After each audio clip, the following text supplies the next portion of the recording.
Hello, gang. It is Tuesday. We're going to jump into another Zendikar Rising draft. I gave chat the vote today, and they still stuck with best of three. So I'm going to happily jump into a best of three queue here. We've got one final token entry. I think they gave us one for being nice, but then I also had a couple of issues with my games, with events when Wizards was having trouble, and so I used the reporting feature. If you ever have trouble with one of your arena events, if it crashes on you and even costs you a single pick, Wizards wants you to experience fun start to finish, and if a technical difficulty wrecks some of your fun, you can let them know about it, and they will take care of you. They're gonna, in my experience, they will take care of you. Wizards gets a lot of knocks for a lot of things, but I've said many times over the years that they have some of the best customer service in the game industry. They really do take care of you when you reach out to them, in my experience. So if you have any issues with that, go ahead and reach out to Wizards. And, of course, when I talk about customer service and experience and best in the industry, I snap onto my sponsor, CardKingdom.com. They are purveyors of physical Magic stuff for your tabletop game, whether it's singles, supplies, sealed product, anything you need. Pre-orders on new stuff. If you want to get rid of some cards, they have the best buy list in the industry.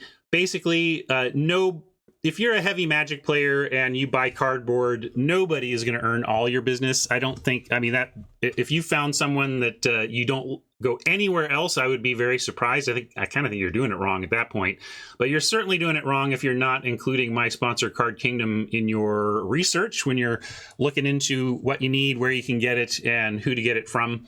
And especially when you're looking to sell cards, you're not going to find a better buyer than Card Kingdom, unless someone like me who matches Card Kingdom is going to buy some cards from you. So if someone's not matching Card Kingdom, you're probably not getting the best deal you can on your cards. Keep that in mind. Thank you, Card Kingdom, for all your support.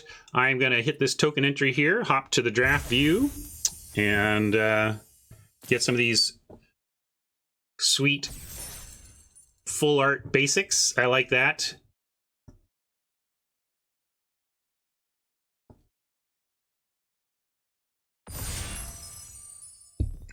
Alrighty, here we go.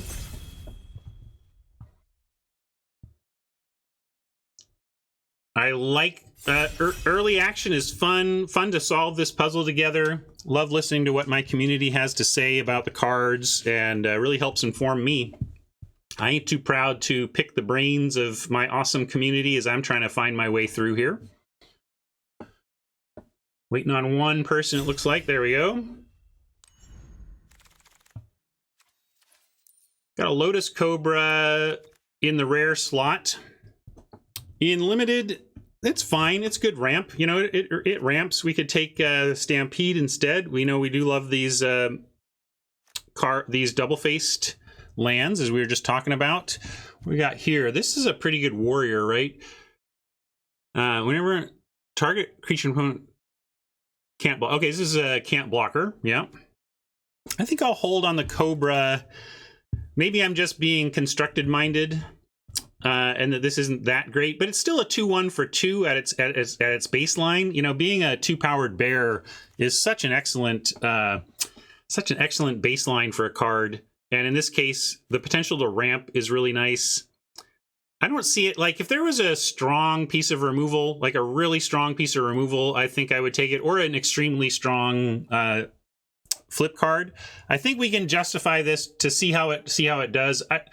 And back in its original home of Zendikar, the format really wasn't kind to green, really. So it's hard to. I don't even remember how it played in original Zendikar, other than it wasn't anything super special. Roost of Drakes is pretty special, especially with the Lotus Cobra. Blue-green, as we drafted yesterday, is pretty mana intensive and is kicker based. So Roost of Drakes is actually a really lovely follow-up to Lotus Cobra. It puts us on a similar path to where we were yesterday, but there's nothing else here even close that I can see. And I mean, what's the second place card here?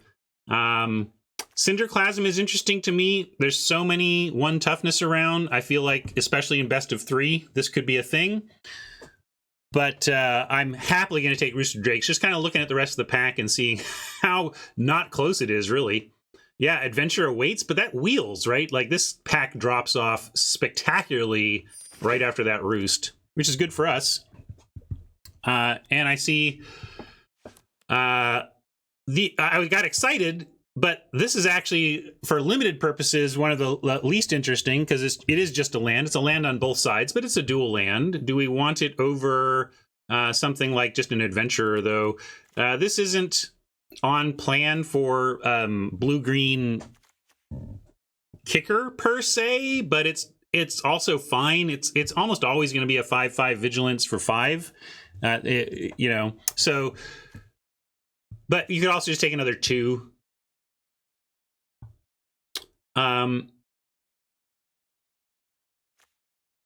We could take the... I mean, we do have a Lotus Cobra that helps splash. We could just take the rare land on the possible splash. But I don't think we need to do... I'll take the Adventure. I think this is strong enough. Sentinel's also fine. Yeah, it's a kicker... potential kicker reward, but I like to try to get those later if possible. Here I have no problem taking it into the Royal, though. Survivor was kind of the other one I was looking at, but maybe we wheel the Survivor. Spring Mantle. Oh, that's true. This is interesting. But who's doing this? I think we should try and wheel this, or we could take the... This is a great land. But Royal 2 on point for the Roost. I love the Royal for the Roost, but this is one of the better lands. But I don't know. This is how they pass. You know, this is how you pass them, right? And we're just not as close to this as we are to this. And this is so good with what we've got, right?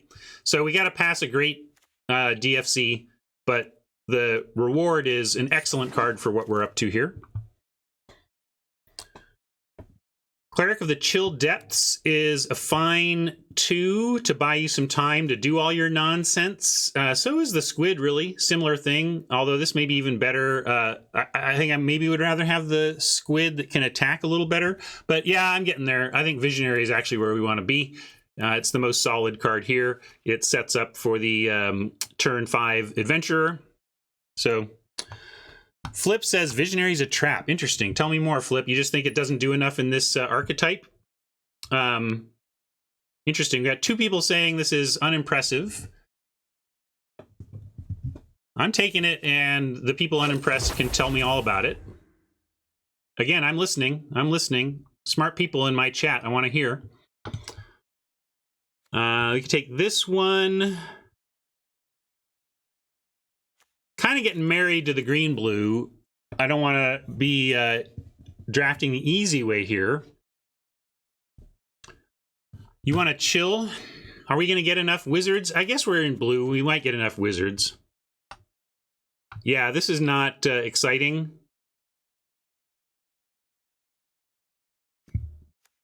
Really? This works well in kicker? I mean, it doesn't have kicker. That's true. All right, we'll take it if we're trying to get wizards that have kicker. Field Research, though, is the kind of kicker I want to get behind. But we do have a Survivor that could help us solidify some stability on 2. But I'm gonna, with the Roost, I'm gonna move in on our fundamental synergy, which is kicker. Dauntless Survivor, though, got my eye on that and would like to solidify my 2s, but I'm gonna follow the kicker for now. Stomper. This can be a pretty rampy deck that needs stuff to do. Normally, you're just trying to kick at the 6th level, but if we're low on that stuff, Stomper's not the worst. Cascade Seer is very medium. It is a wizard, though, but probably just want to first Stomper over first Seer. This is just a better card. Yeah, Prowling Felidar is going late here, but I think we are. I think we're past that. I'm sticking to the guns here. Maybe it's not too late to switch. Maybe I shouldn't be so close-minded. but I'll take first Seer over second Stomper.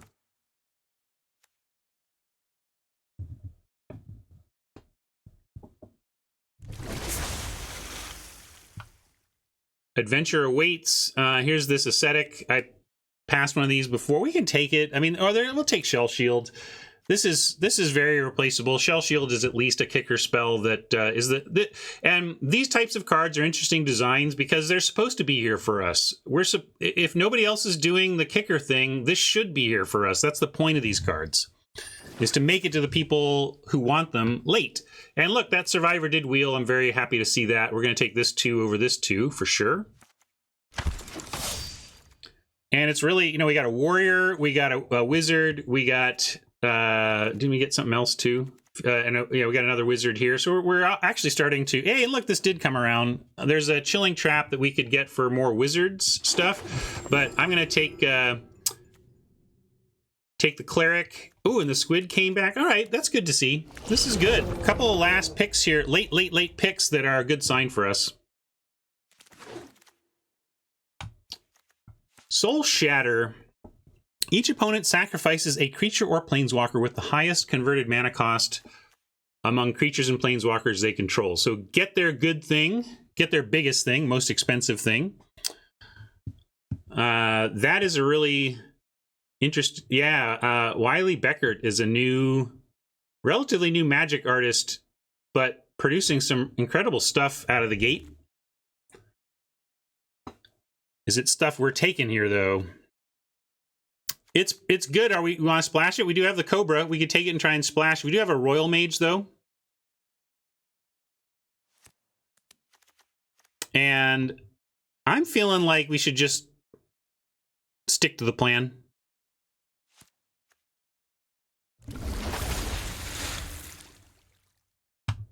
Let's stick to the plan.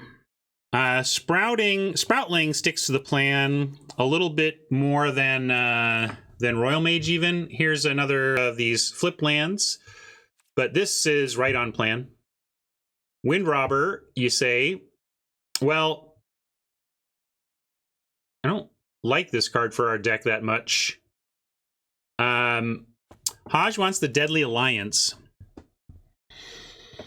I'm taking the Sproutling. I'm going to take the 2-for-1 over the good removal, Hodge, but your observation that this deck can do some splashing is salient, and we'll keep that in mind. But I'm going to take the 2-for-1. Here's a land I'm not passing.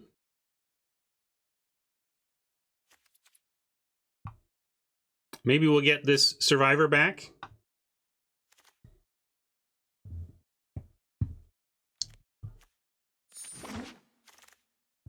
Ooh, another one that I'm not passing. Oh, maybe. Look, hey, it's this. This is the pick. All right. I posted this pick to Twitter. What do you think?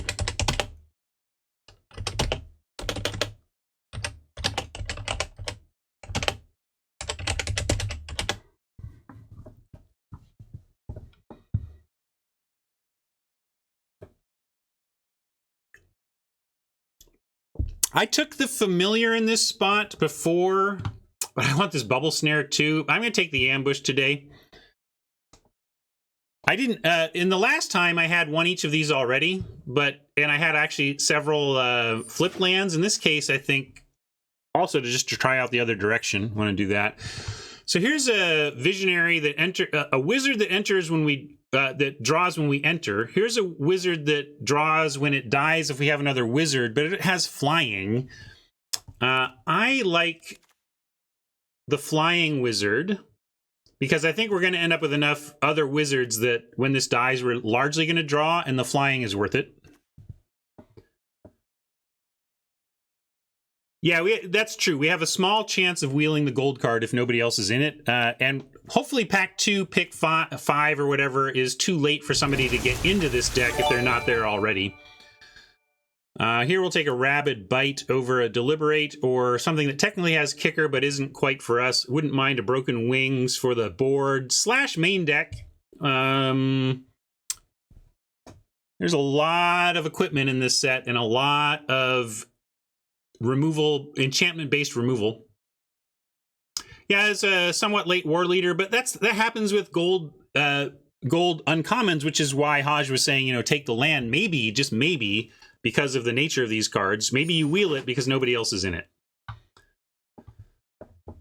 Another seer, but Skycleave Sentinel is a sneaky little kicker card. One thing I have found works, I've had a couple of kicker decks now that have had Sentinel and the, where is it, Sproutling?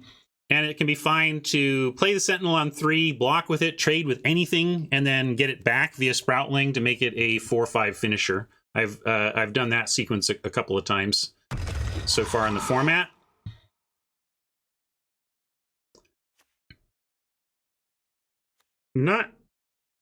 I've already got, I think Jinx got me with this once in the gauntlet, but I don't quite like it enough to take it. I think we just will accept this is where we want a might. You know, I don't want a bunch of these in the deck, but it's a kicker deck. We'll take one.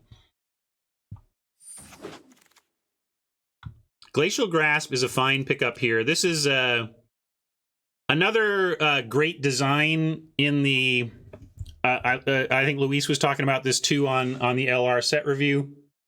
Tacking on a bunch of little things that are synergistic with a bunch of different things in your format is a nice little glue card to make, because it's not a priority. But when people like us find a spot like that, we can say, okay, well, we'll take that there, and then and it's a great 9th pick. You know, it's not supposed to be a first pick, but it's a fine fallback 9th pick. Here we can take Negate for our board. We can take this Wind Robber under the assumption we eventually draw a card, but I think Negate for the board is good enough. There's some decks that have enough going on that we're going to want that. And Survivor here at 2-drop, very nice. I went on at length about this card yesterday, not because it's good. I think it's appropriate for it to be here at pick 12, but for this kind of for the same reason. The deck, this is here for the deck that wants it. I mean, I ended up taking it, but like if you were the base white party deck, getting a Farsight Adept pick 12 is kind of a fist pump. It's like what you're looking for. A lot of red coming around here that's pretty good. Well, here's On Color. Is it good?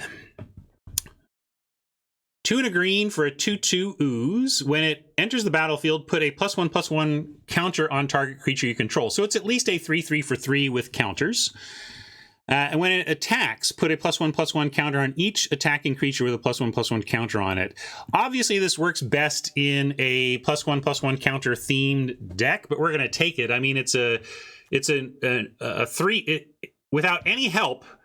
It's a 3/3 on 3 that attacks as a 4/4. So we will. Yeah, it is another Into the Royal, and I would certainly take a few more of those. But this is a nice. This is an efficient enough beater that I want it.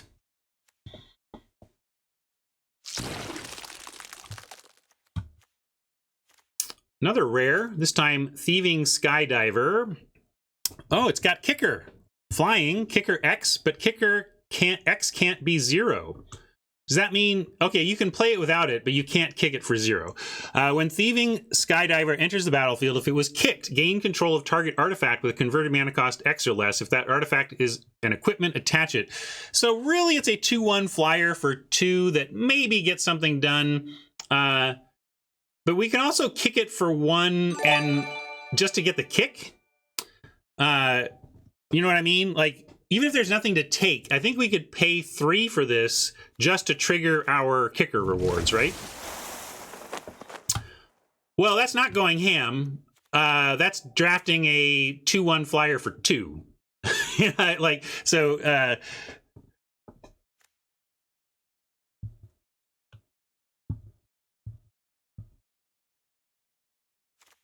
here's the disruption that I'm pretty unimpressed by. To the point that I think we just want the Royal Mage. And the Amulet, yeah. This has been great, it's true. Yeah, let's take Amulet. I think we have enough, and we're going to be getting stuff back. This was crazy good.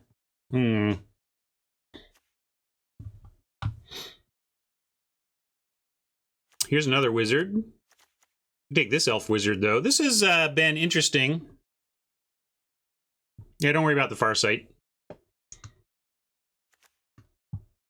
We'll take the green wizard with kicker. Pretty on plan, right? Again, though, it's not even like our kicker rewards are only the roost. It's true. So we can't. It's not about more kicker, but it is about wizard, and it's about being a 3-drop more than anything. I'm gonna take the. I like it, G guards. I like one of these.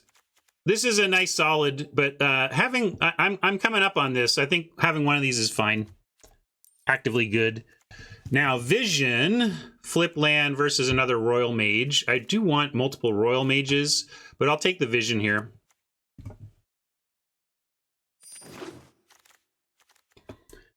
Expedition diver.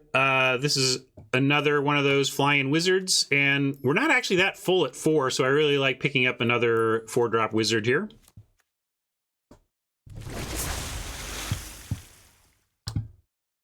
Ooh, we can add a rogue to our party, or we can start plundering, or yeah, again, 1 shell shield is fine since I'm not really doing the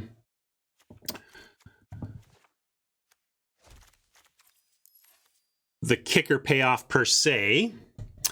I guess I'm going to go with the Blight Blade to get on board faster, and we have some card draw, exactly. So like we even found more here if we want it.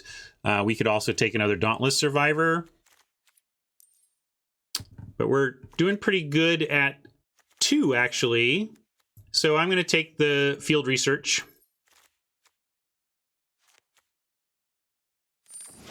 We also took some stuff that cares about spells. Wow, okay, so we can take another Into the Royal or our first Geyser Mage. I guess we take, given that we have both this, the Vision that wants to find them, and we've added the Amulet that wants us to cast instants and sorceries, and wizards, we're gonna take that. Another rogue if we wanted to balance our party a little bit. Maybe blue isn't open, but we still have a fine deck.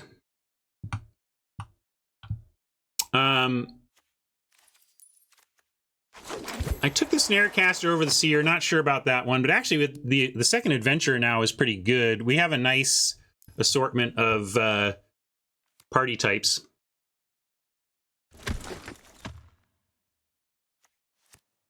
Probably not playing the Living Tempest. It just hasn't been that good. Prowling Felidar going 13th is, and the Allied Assault. The white was wide open. These are both still good, both very good. But I like the deck.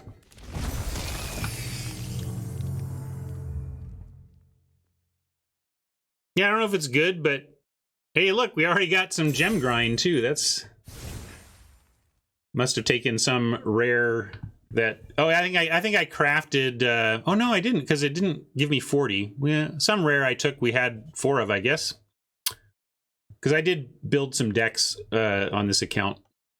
Oh, maybe it's the Lotus Cobra, right? Lotus Cobra. I crafted 4 Cobras for the for that Omnath deck.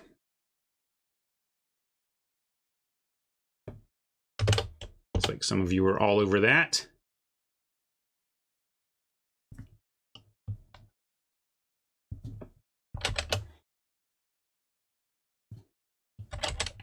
Oops.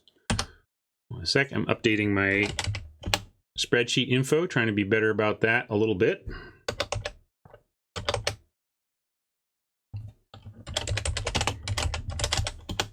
All right.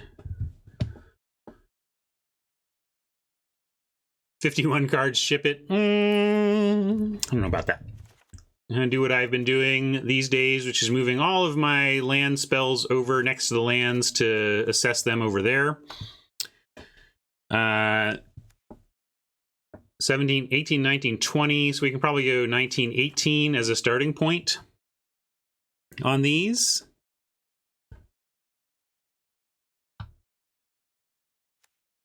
And then find 9 cuts in the, we got a 2014 split.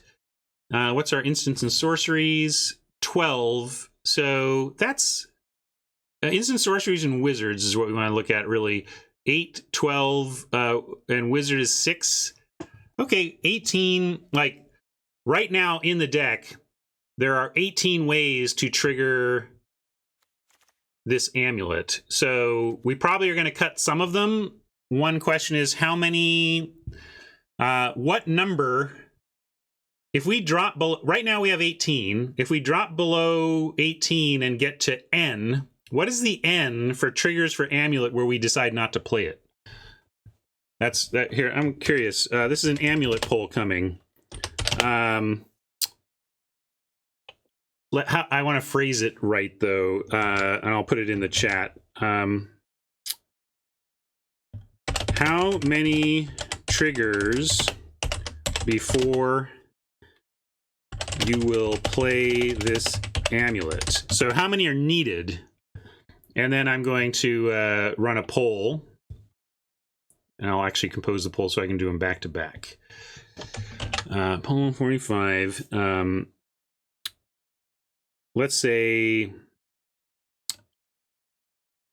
under 5, 5 to 8, 9 to 12, 13 plus. Is that about fair? Like at 13, you're going to be happy in general, I think? Or is 13 not enough? Maybe I'll say it's...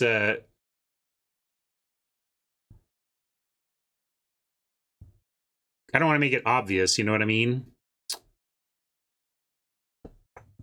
Let's see, let's see what this does.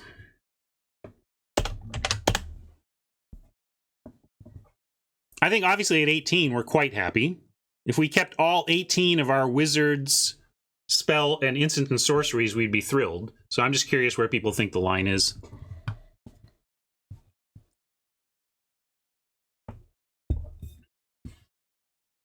Well played, Hat.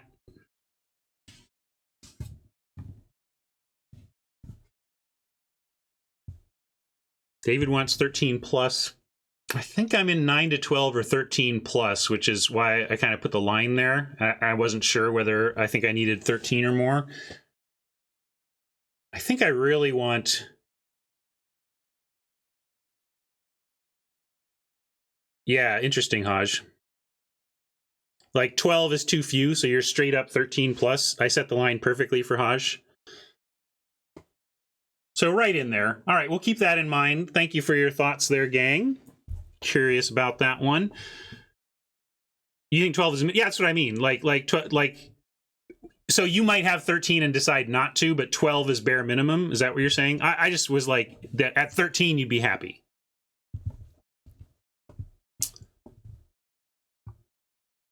Does the creature type list count the adventurers as all 4 part types, or does that only see human? It only sees human. I would assume. We could figure that out. Yeah, we might have 2 more wizards than we thought, because it only showed 6. So cleric 1, 2, 3, 4, 5. Must be a wizard down here. And then, yeah, Royal Mage 6. So, yes, that is actually 2 more. So we're actually at 20.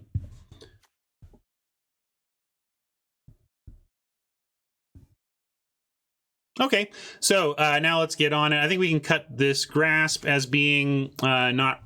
Although, you know, we got to... It's an instant, right? So, again, we're going to cut down from our 20. But that's just the way it's got to be.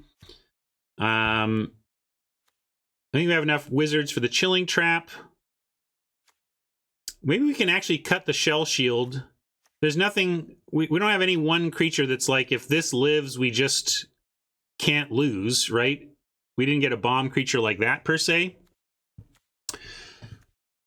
So I'm thinking we could cut the shell shield. Although, yeah, we do have the roost. I don't know. How many kicker... Like, it's another... Maybe it's worth it. It is another... instant. Let me find the creatures we don't want. Or here, let me do this.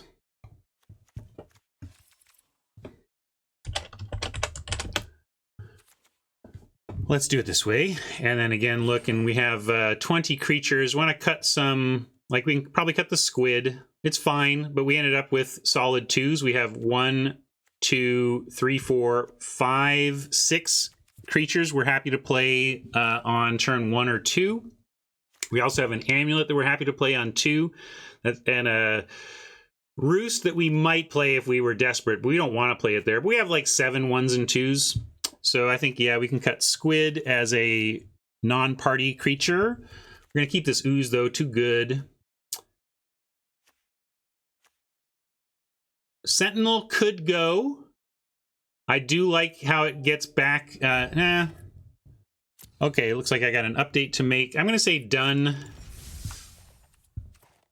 And then Snarecaster, that I can't forget which one that is. Hold on, though. Let me restart. All right, I'm just going to try run as administrator. See if that will just do the thing.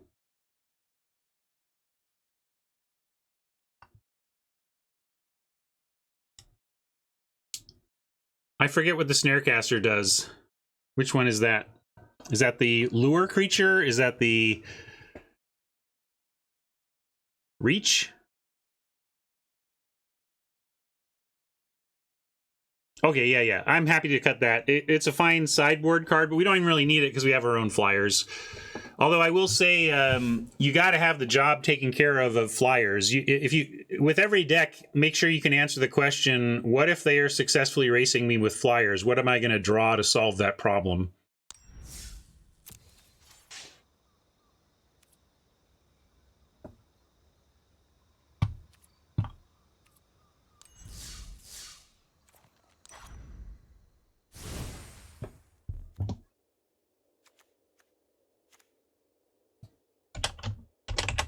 All right, let's finish this up.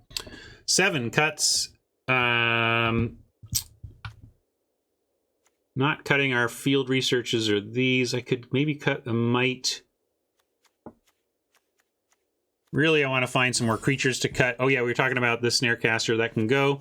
Anything that's like... We want our wizards. Is this worth it? I mean, we have these ideas of Lotus Cobra or whatever, but this is, I mean... Oh, sorry. Weird. It's not picking up the game yet. Let me try one more restart. Often that does it.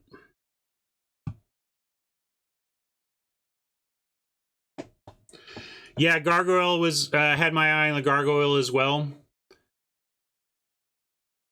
But we actually have 2 payoffs for kicker. We have the Roost and we have the green 3/3 for 3 that kicks to get back kicker. And that's why I was hesitating. If it weren't for the ability to get back a kicker card from the graveyard, I think the Sentinel would already be gone. But it does play very nicely with that green uncommon.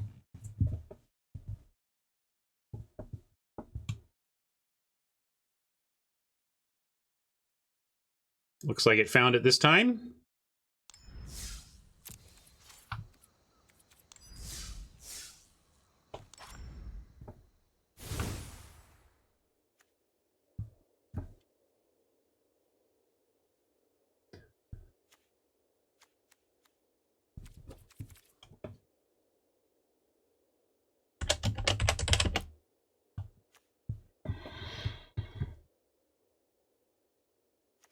Cut a Stomper, although it gets back this.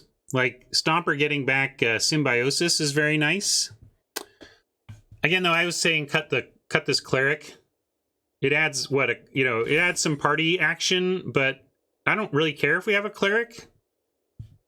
We don't need it for the party, really. It's not, so I think we cut that. We had cute ideas about Lotus Cobra, but it doesn't even make it good. Lotus Cobra doesn't even really help it. What's the 1/4 I still have in? Oh, this. Oh, yeah. Sorry, it undid my changes. Sorry, I took that out and then we restarted. Cascade Seer could go. Maybe we have enough wizards. It lowers our wizard count by 1, but should still be enough to make good use of Chilling Trap and have our diviners die into...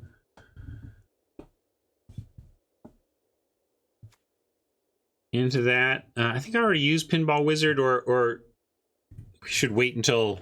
I think I already used Pinball Wizard. You think we cut the mite, Scott?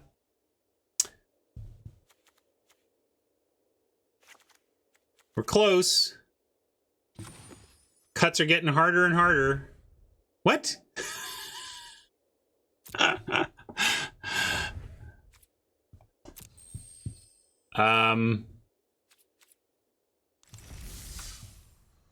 All right, I'm not going to try it as administrator. I'm going to try running the... This is the thing I still have to do. Some people are saying they don't have to do this, but I need to go to the properties of my MTGA shortcut.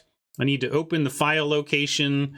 I need to go to the MTGA launcher folder, and I need to run the MTGA launcher. And I've put that on my taskbar sometimes, but then it changes sometimes. Anyway, ugh. No, we don't really care about party. We don't care about party except for the veteran, but we care about wizards a lot.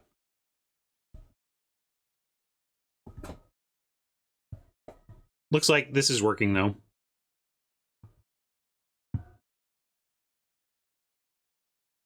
We were talking about that before, Funk. It's not about just wizards, though. Remember, it's instants, sorceries, and wizards. And we started out deck building with 20. With 20 wizards, instants, and sorceries.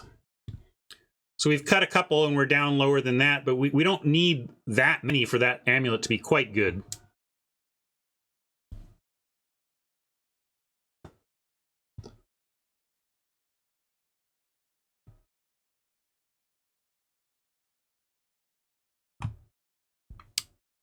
Well, we have 7 wizards in the current build. I said 5, but it's not identifying those 2 5-drop or 6-drop party 5/5 vigilant. So we're gonna have 7. And Chilling Trap is pretty darn good when you like.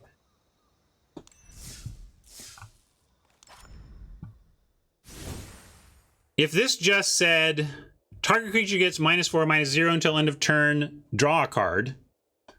That's a 2 mana discount from what we're used to for that effect. Oh boy.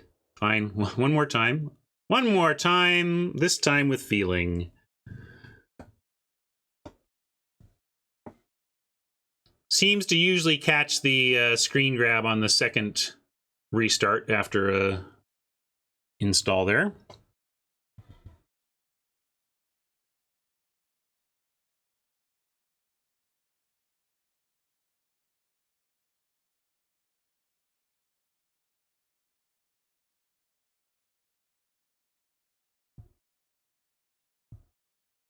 Really, I found it to be quite good. 1 mana cycler as a floor is pretty darn good, and I've gotten 1 mana 2-for-1s out of it, not uncommonly.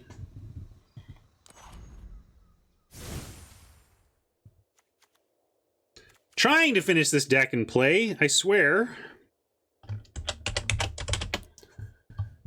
And we're close. Let's look at our numbers again, though. 5, 6, 7 wizards, 8, 9, 10, 11. We're at 17 on our amulet triggering right now. And Trap could be expendable. I was just talking it up, and I do think it's a good card, but we could drop it. We were also talking Sentinel. It's another kicker drop. Oh yeah, how does it show me kicker? I wish it would show me actual kicker count.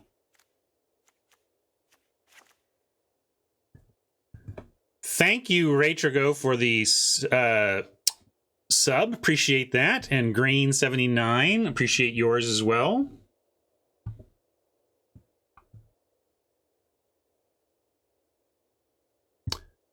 I've been going 18 total DFC and regulars, so I think we're pretty mana hungry. I'm going to stick with that. I think we can cut the Sentinel though, and then I'm looking for one more hard cut. One more hard cut. Yeah, we're already at 15. Oh, kicker. Oh, thanks. Let me try that.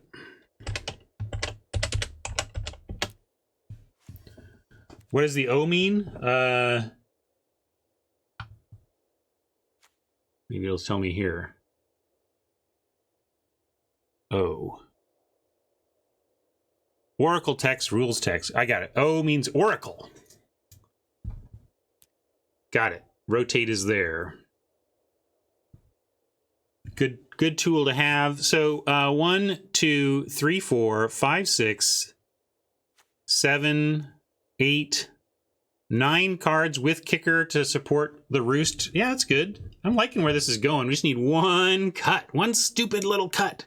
Could get rid of one of these adventurers. It's not even that important, you know.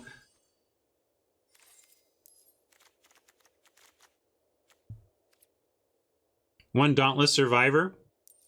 No, I want the cheap drops. I want to get on board early enough to interact, and the cheap drops help with that. I'm gonna go back to creature though, up on top.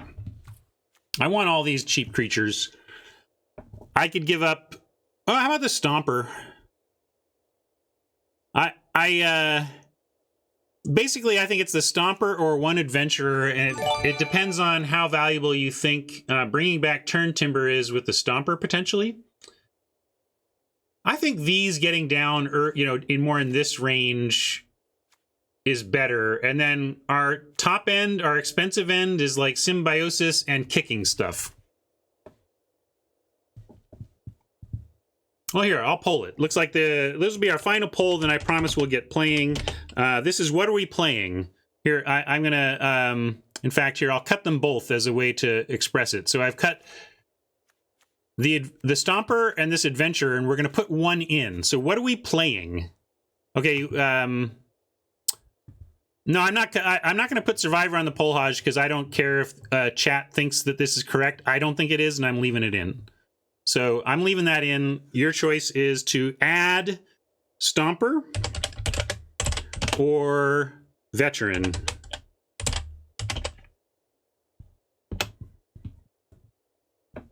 How many non-wizard party members do we have? A few. You know, we've got Rogue. We've got 2 warriors here. And I think that's about it. Most everything else is wizards. Mostly adventure is going to be a 5/5 for 5, I think.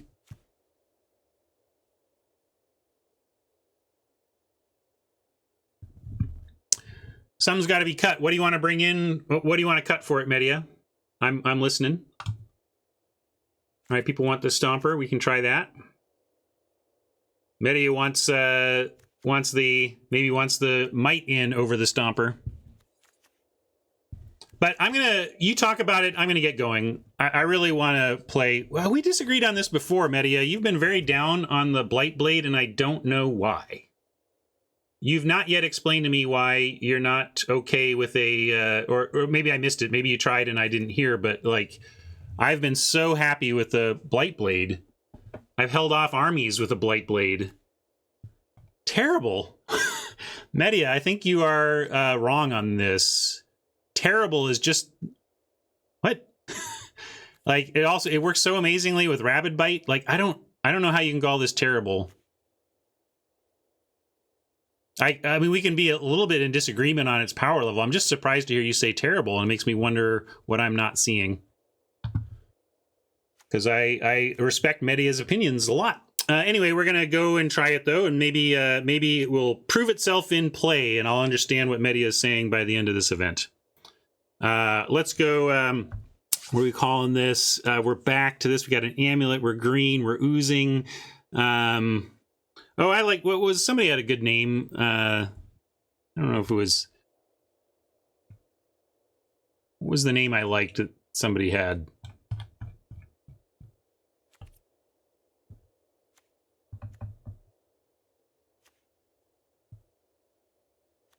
Oh, well. Let's also get some cooler lands. Anybody...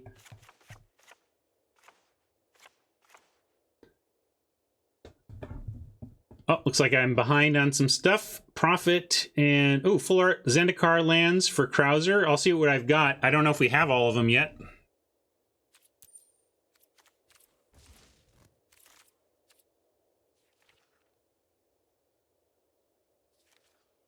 Let's see, you can go set, right? So I don't have full arts, but we can use Zendikar. Drake's on a plane, that was it. I'll do that.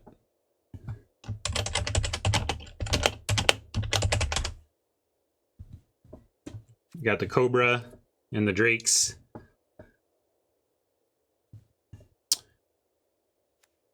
Well, I'm just going to use the set lands here.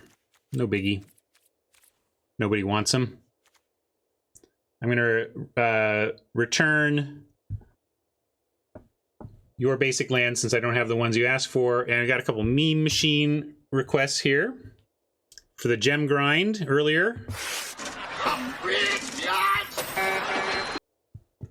And Razor for this deck. Can I kick it?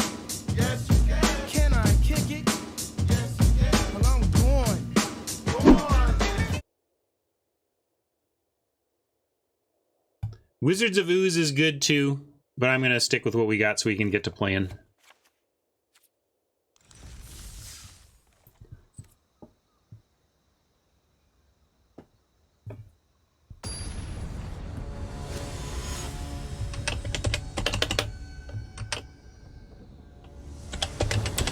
Gonna do a par poll. See what y'all think of my chances here.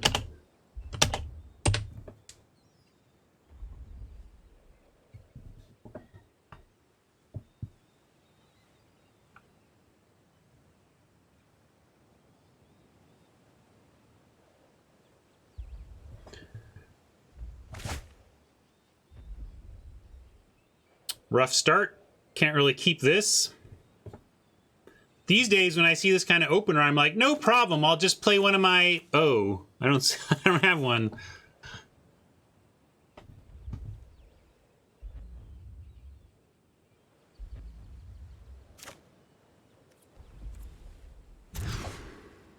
There we go. We can keep this and send back field research. Well, actually, maybe send back into the Royal.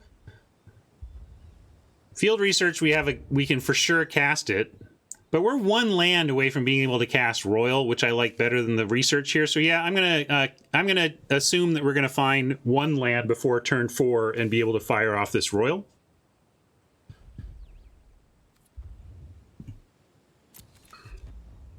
We're gonna go Ooze on 3 anyway. Ooze on 3, Roost on 4.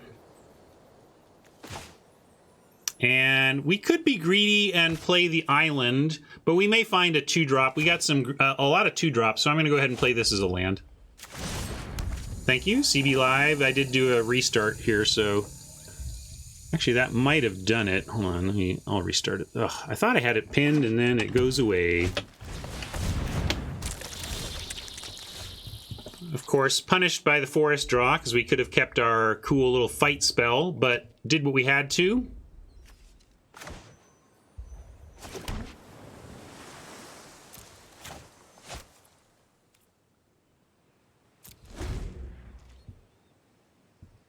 Yeah, I think I added the Stomper per chat.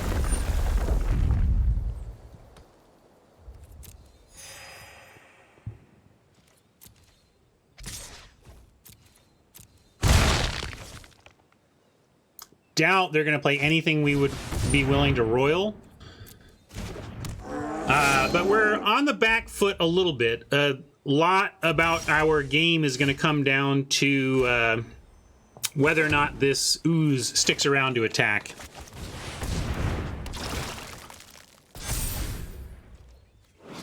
Good card, but we got to untap with it and attack.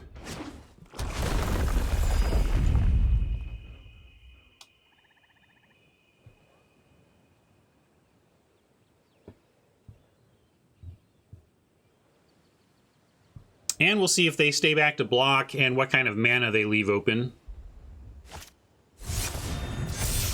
Looks like not going to be staying back to block, but it's just great for us if they don't have a significant... Well, we'll see what they do after this combat. Right now, they can't get us with the... Oh, there's Relic Amulet. What do we go? Amulet, Rabid Bite after combat, but start by playing Island so we have Into the Royal mid-combat if we want.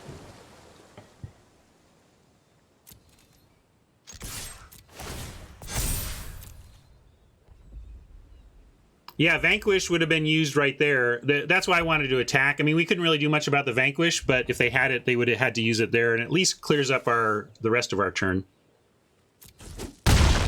Now let's play Relic Amulet and look for pauses. Nothing here creates a pause, so if there's a pause here, it might tell us something about whether or not we want to Rabid Bite. Media just wants to do Roost. It's true that Roost does not trigger the amulet anyway, so we could wait and maybe do that when they're fully tapped. Yeah, okay. I'm in. If Roost triggered the amulet, we would of course want to make sure to get the amulet out first, but Roost doesn't trigger the amulet, so it's okay. We can do it.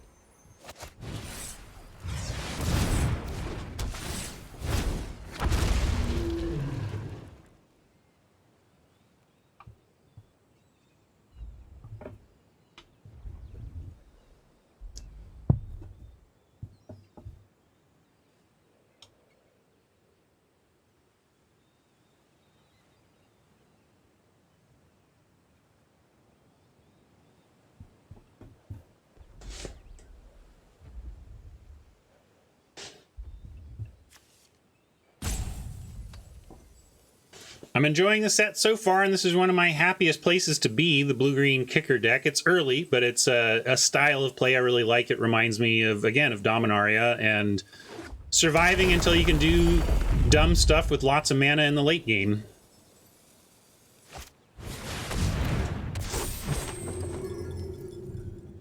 I mean, that's okay.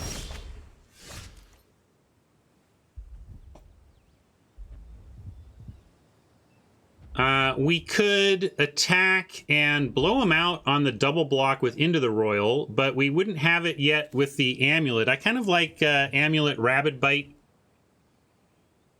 with the shields down to get the Amulet going, and then next turn, yeah, and then next turn we have a lot more going on with an Amulet ready and Into the Royal and Rabid Bite all and more land. If we get a 6th land, we get to kind of do it all. Yeah, let's go Amulet Bite with shields down.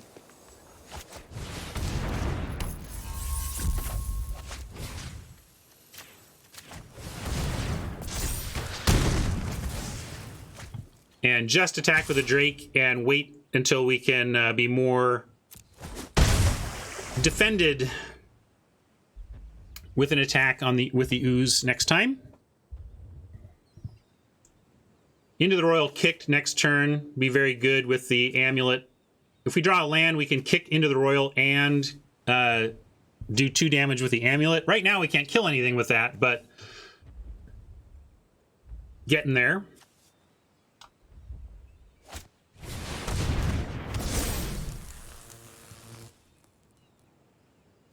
Non-land, so we can't ever bounce the Forest, but we could bounce the Zendikar if we really needed to get rid of the 4/4. Don't see a need to block here. They're going for a race situation, which I think we can handle given the action in hand. I'm gonna and getting this up to 4 will let us kill this too. So gotta take a big hit here. This is doing a lot of interesting things, but it's just an average card. I think it's an average 5-drop, but it's fine. Starting though, we could also just block it and Royal the Cleric, but then they just yeah, I'm gonna say, yeah, it's a great little inclusion for the spell land thing, but I'm gonna say no blocks here. Go down to lowish life, but hopefully do some stuff here. And now we've got a question. So we can kick the Into the Royal, or we can play the Visionary. Both of them, I guess we want Royal over Visionary. And then next turn we have the potential, this will be potentially a 3 damage. Yeah, I assume kick the royal on cleric is the most reliable way to stop damage here, and we can even crash in first. Right, we bounce that, and we're only looking at 4 or 5 on the way back. I'm just making sure this attack is okay, and we're even going to get a bird out of it. Just making sure our defense was going to be okay on the crackback, and with the Drake, we're going to get out of the into the royal. It will be.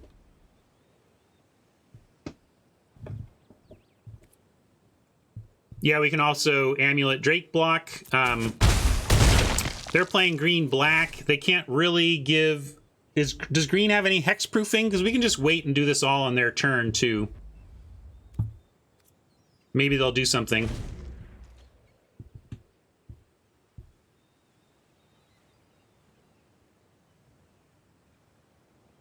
That's true. We could draw the 1/1 Death Touch, but I think this is worth it. I have 1 charge on the amulet here. Why don't I go to the other side for now?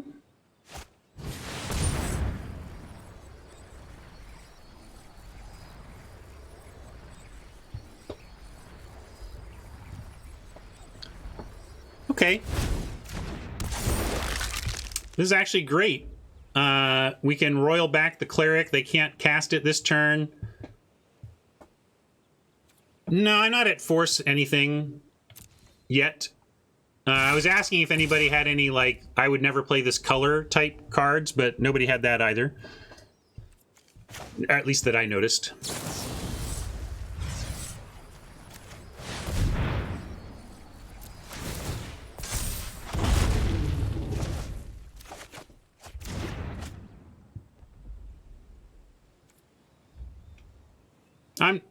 I'm going to block it. I'm not going to kill it, though. We're going to save the amulet for a bigger game.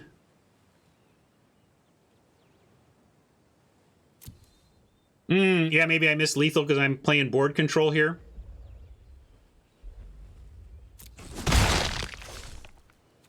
I am certainly capable of that. Spell Shield is interesting. That gets us another blocker. I think we kind of have it anyway, really. We're attacking. It's a forced block, right? They have to chump.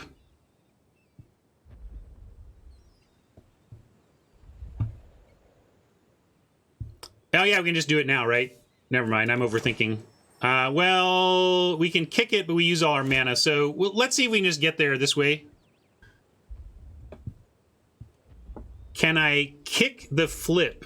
Well, I don't know how they're dead. How's someone coming up with them being dead? Royal? How do I get the royal back? I mean, it costs 6. I get a counter. You just want to... Oh, you want to do this. Let's see. 1, 2, 3, 4, 5, 6. Yeah, we can almost get 2 counters on. I still don't see how that matters, though. Yeah, okay. I was making sure I wasn't missing some lethal here, but I don't see it. Amulet goes to creatures. So let's attack and force the skeleton block at least.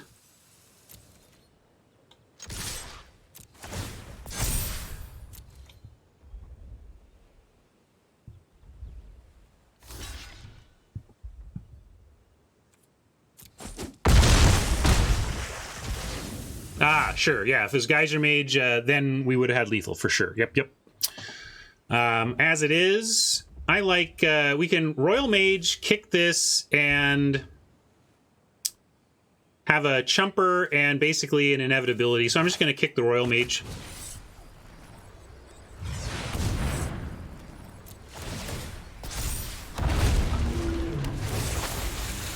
And Rabid Bite or just bounce ability. Rabid Bite. I'm going to take Rabid Bite because... we are dealing with a land that can't be bounced.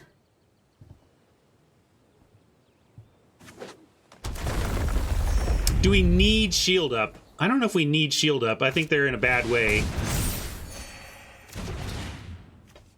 Even if they got the ooze, we would be okay, which is why I was thinking we didn't need it up.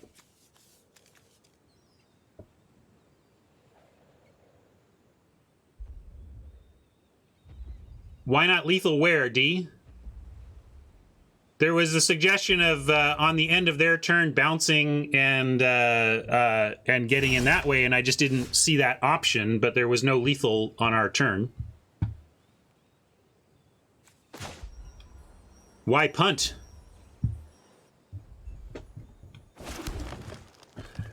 All right, 2 mana. Let's just go for the bite here. We got the shield to protect it if they try to do anything.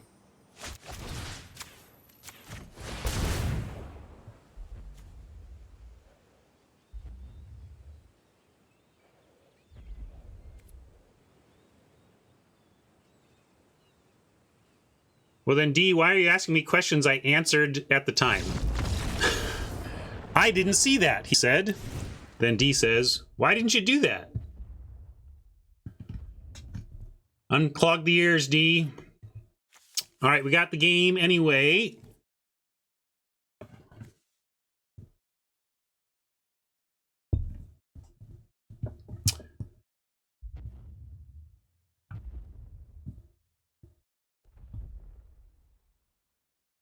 But don't make me answer questions twice. Don't ask questions I've answered. What are we doing for sideboarding? We have a black, green. We can presume some +1/+1 counter action. That's what's going on here. That's what's going on here. So bouncing is good for us. That's fine. I don't think we're negating anything. Didn't actually see. I mean, this would be a negate target, but we didn't. This would be too. So there's some negating that could be done, but nothing that I feel like is so powerful that we want to risk the non-action on it.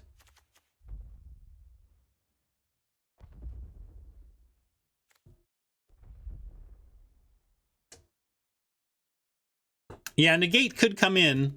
I just don't know if it's worth it yet. Kind of just want to run it back here. We made a lot of cuts to get to this point, and I didn't really see anything that was so demanding of an answer that I want to shift our baseline approach here to manage.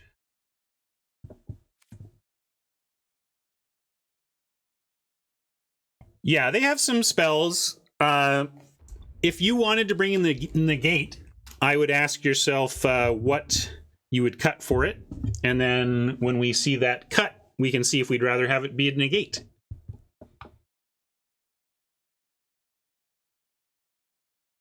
It's not 1-to-1, Craig. I've kind of liked the... if you're not going to look at the quality of the individual spells involved, then I like the baseline of 18 basic land plus modal double-faced lands. So that's where I've been at, but then I refine that based on quality. There are some of them that are so good as spells that I really want to think of them as spells, and some of them that are so not that I think of them as lands primarily. Unfortunate, we had just a forest here. This would be fine, even good, with Blight Blade and Rabid Bite combining to take out just about anything if you can not be interacted with. Oppo's going first. We do have some time to find green, but too bad, because this is very close, but this is why dual lands are good, right? If this produces green, we'd be so happy. So I'm going to mulligan, though. Only one land in this one. I'm going to mulligan again. And we're still going to get them. You'll see.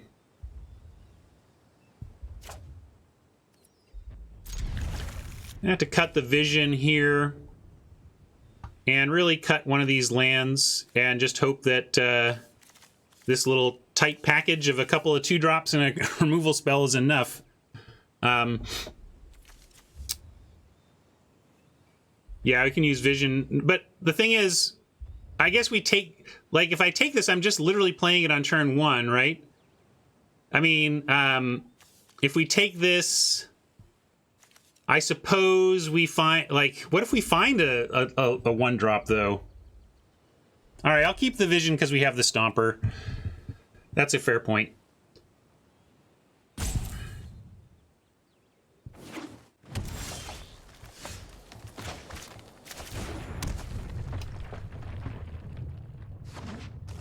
Yeah, but again, we have a draw, but we keep, if we, like, we could put ourselves in a spot where it didn't go the way we wanted, but it went the way we wanted, so it's fine.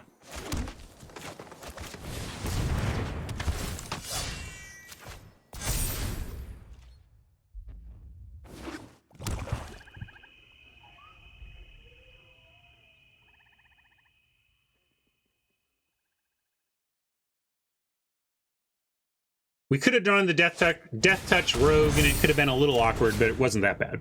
Rabid Bite, we're going to use on that thing. Basically gets us a 2-for-1. Did they mulligan as well? I feel like we're doing pretty good here, all things considered.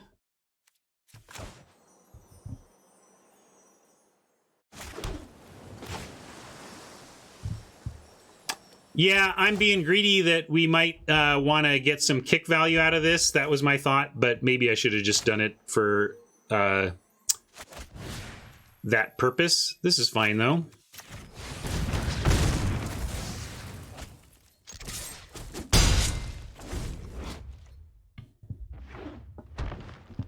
There's a lot of equipment running around, so it's not impossible that we could snag something here, although haven't seen any from Oppo yet. And they're scaling the heights for very little value there. I mean, they get the card draw, so it's not awful, but I'm going to go Diver here.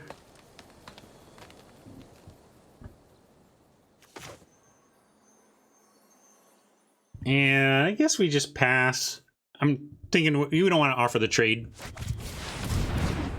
Funky says scale seems bad. It's not bad. It's clunky, but if you care about the life gain and the counters, I think it adds up to something. It adds up to a playable, is what I'm saying. I don't think it's bad. I think it's playable. I'm somewhat clinging to the tribal the warrior aspect, because we do have that adventurer that we could draw. But maybe, again, maybe I should just trade off.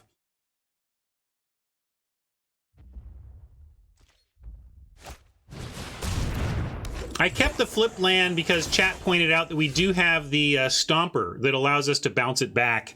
And pretty likely that we were going to... There was only one card we had that would change our turn 1 play from being able to play a tap land anyway. So that is why. Snarecaster, pretty annoying and really makes this bad. But maybe we can actually bounce back the Survivor to make the Diviner a 4/3. What do you think of that? Right now, they probably don't have anything here for it. I'm going to I'm going to kick Royal on Survivor at the end of their turn.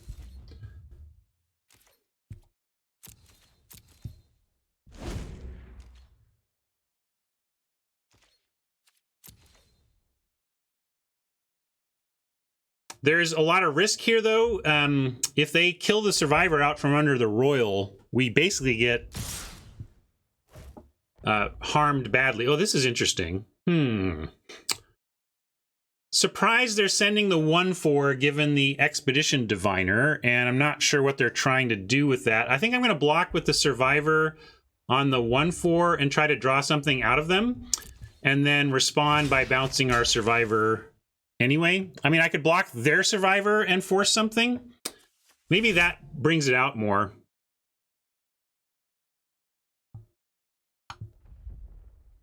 Yeah, let's double block and force something. But then what I don't want to do, though, what I want to do is bounce the Survivor. And if we double block, we may be put in a spot where we have to bounce their thing or we lose the Diviner. So all of you suggesting the double block are suggesting we risk the whole Diviner play of getting a counter on it. So that concerns me. And I'm going to do this to see what they want to do.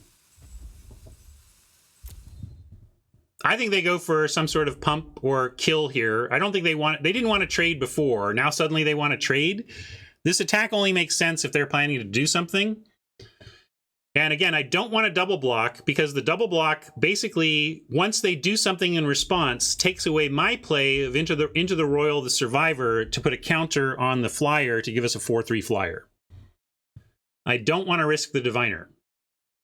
Do you get it? Like if we double block, they do something, then we have to bounce something, and then you have to use the Into the Royal over here, and then Snarecaster sits there blocking Diviner for the rest of the game.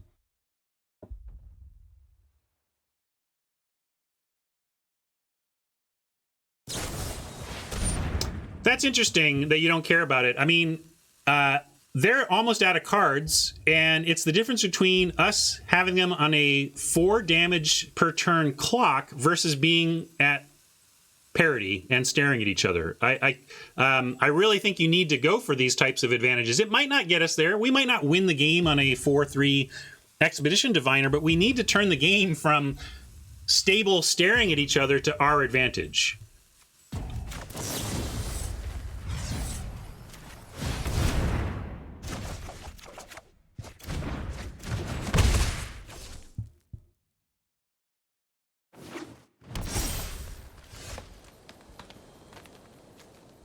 Here, we can just go with the Adventurer. I do want to get a counter on this eventually, but we can still attack this turn and get a big creature out.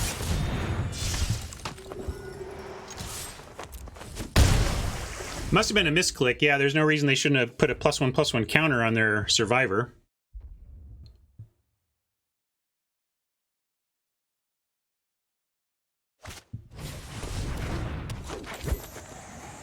I think it was a misclick. And maybe I should have looked at what they did. Maybe they misclicked and we should have just let it resolve and we would have crushed them. That's funny. Did we save them? I just assumed they did it right, but maybe we actually saved them from a major punt. So here, hey, look, it's a Tajuru Blightblade that's being super annoying in the face of our adventurer that was really great until they played a 1-mana answer, Media.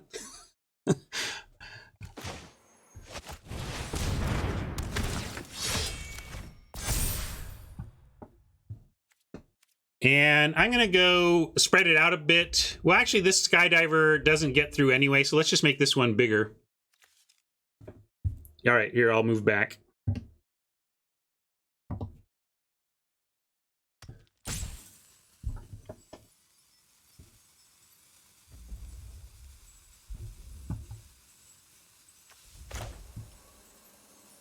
And yeah, I'm going to add more to the Diviner. It's a little bit all in, but they're out of cards, so let's push it. And yeah, I don't want to send the Adventurer. It just trades with the Blightblade. Let's see if we can get rid of the Blightblade differently. Oh, okay. If you're going to do that, we will play this. Yeah, I'm really surprised they blocked there at 21. And I'm glad I didn't get lazy and play this Skydiver before combat to give him a reason not to.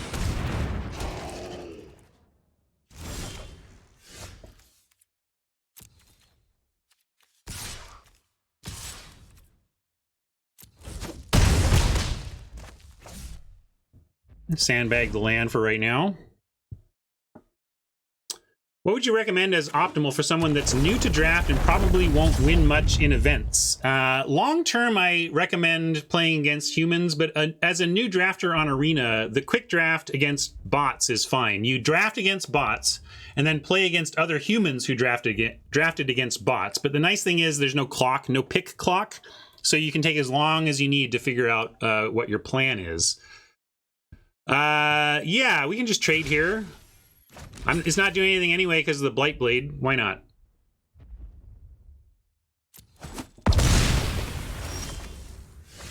There's our Stomper that can get us back our spell land. That's cool. Good call, chat, on keeping this.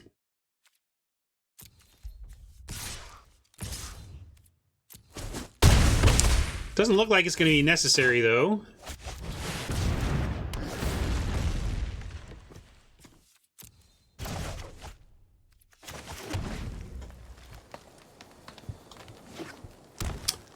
Do you play differently when it seems like the opponent is inexperienced? Yeah, I'll try things. If I think my opponent is showing clear signs of being less experienced with Magic, I will take trixier lines to try and get them that I might not take if I was playing against a known ringer.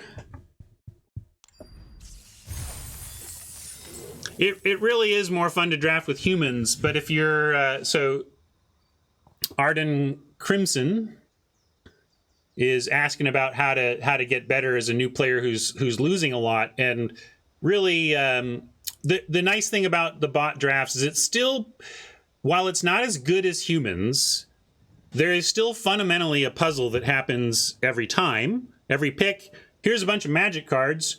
Choose one of them to add to your deck. Even though humans is a better experience, that fundamental Magic puzzle of what do I take out of this pack is still what this is all about, and is still going to help you get a lot better just by having reps, by doing that work again and again and again and making those choices again and again and again. You're going to start to get better at it. And the bot drafting is half as much to enter and gives you all the time in the world. So for those studying the puzzle that is draft, and if you're very new to it and still learning a lot of the ropes of draft, then I do recommend bot drafting as a fine way to go. I think in gameplay, you're going to be facing a lot of more, it's rank-based gameplay, so you also will be facing similarly challenged players, shall we say. So for example, I always talk about how for me, as a 60+% win player, ranked-based matchmaking costs me something. It pushes me towards 50%. If in the abstract, against any random player on Arena, I'm 62% to win a match, if you start forcing me to face the better players, that 62% drops closer and closer to 50, right? That's the inherent pressure of using rank to drive matchmaking. But the flip side is, for what you're describing, I'm a newer player. I'm still figuring this out. I am losing a lot. You're the 62% player, Ryan. I'm the 38% player. What do you do when you're the 38% player on the flip side of your 62? Well, then ranked actually helps you, because it's pairing you with people also at the lower end of learning curve with Magic. And so my 68 is being pushed towards 50, but your 38 is being pushed towards 50 as well, which is better for you, right? So newer players, I do like the bots, so that you can have plenty of time to think, and you can know that when it comes to the matchmaking, you are going to be actually better off than going into traditional or going into Premier, where you're going to see a little bit more of a Shark Tank, right? So quick answer there for you, and we'll get right back to playing.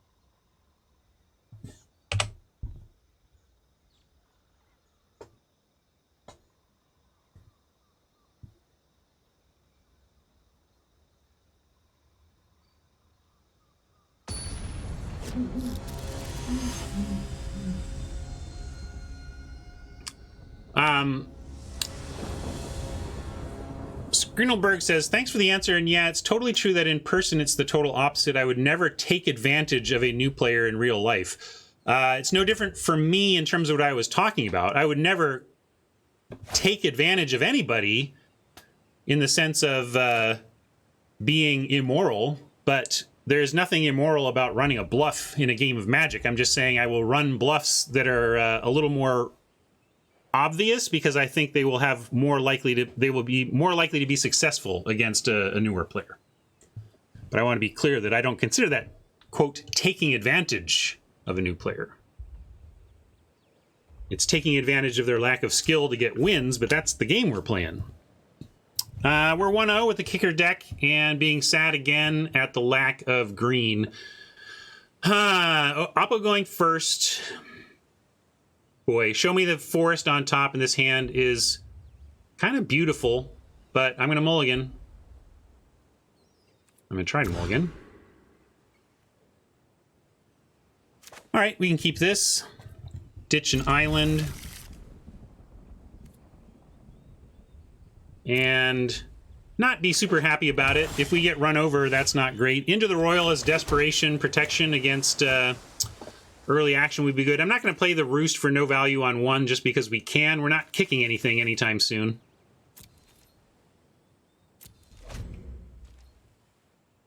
No, we haven't seen Cobra yet. Here we go. Here's Cobra. That'll give us a turn 3 Roost if it lives. Pretty vulnerable, though. We'll see if Oppo has something for it. Subtle Strike takes it out, no problem. Common. All right, that's good. They tapped out for not something that stops the Cobra. We don't have a 4th land yet. I kind of like Visionary on 3 here to look for land number 4.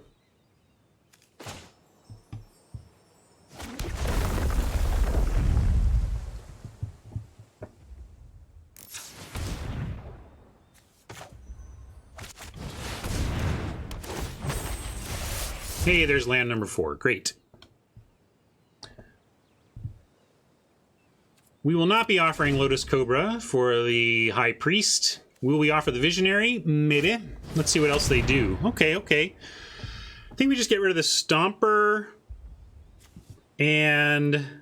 whoa, this is tough. It's got to be Stomper. Are we bold enough to get rid of the land? If we find another land, it keeps us all going. If we ditch the land and don't find another one... yeah, I think we do, because then we just do field research, right? Then we go land, Stomper, and then we have field research to play.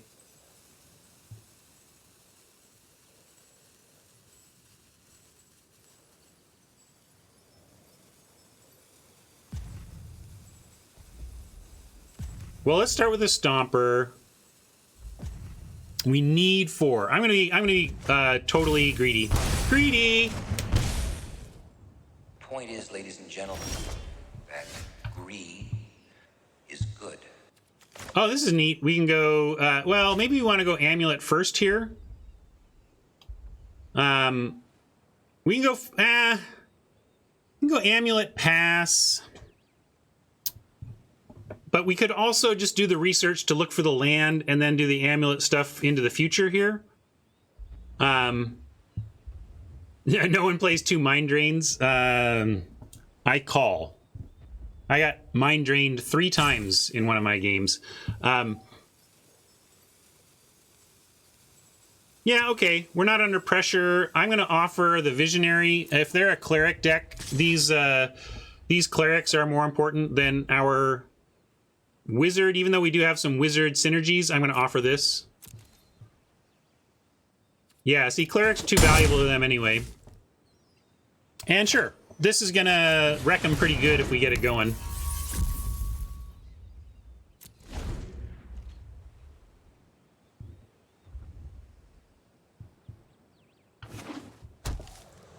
If we find a 4th land off the top, we get 5 total. Didn't find the 4th off the top. But I'm still going to go with the field research then. What's this one? Uh-huh.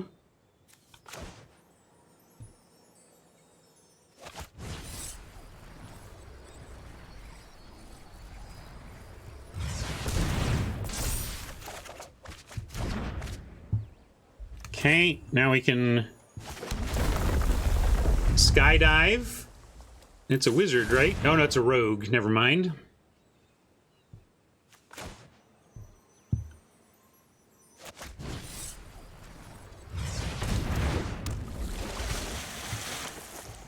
And I'm going to keep offering.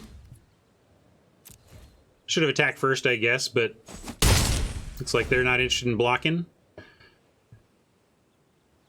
I might just trade off if they come at us with the priest, though.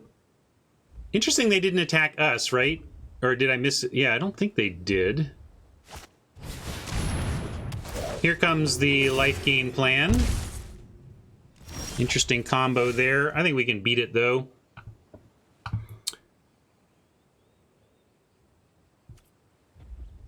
Do another field research and find land and kill the priest. You just want to kick the roost. Yeah, kick the roost, and then this field research does more for us in the future. I'm with you. Okay, let's do that. And we only have an attack with the skydiver now, but that's all right.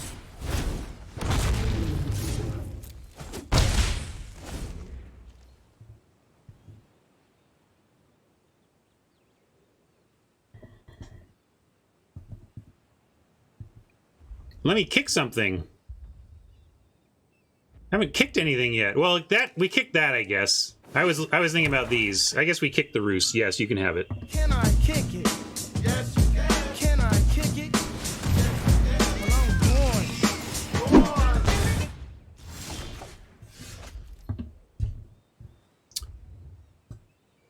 Well, another field research. Looking for...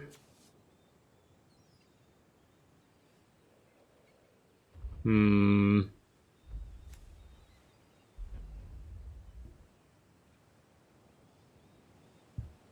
we could royal this... What rogue are we talking about? Yeah, you mean the cat, right? Yeah, okay, I'm into the royal. Get it? I'm into the royal.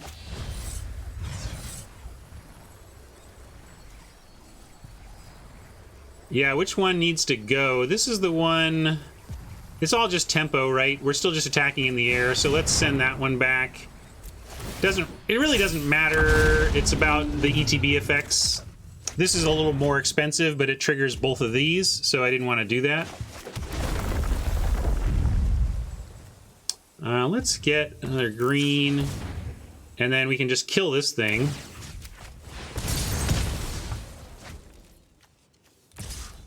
And I'll offer Visionary for the kitty.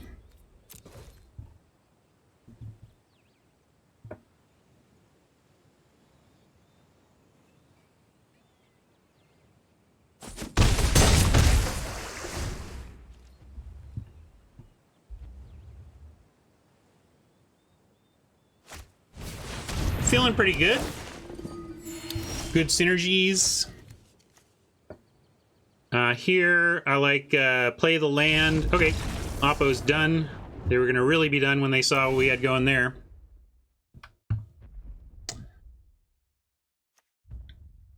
Life gain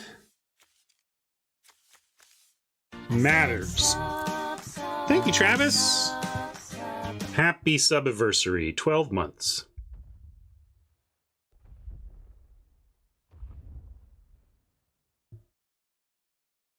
Yeah, those of you who don't like the Visionary, what was your issue with this card?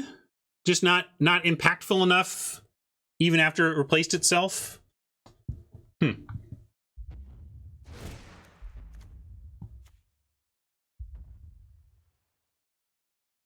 You'd swap out an island for a forest? I don't know why.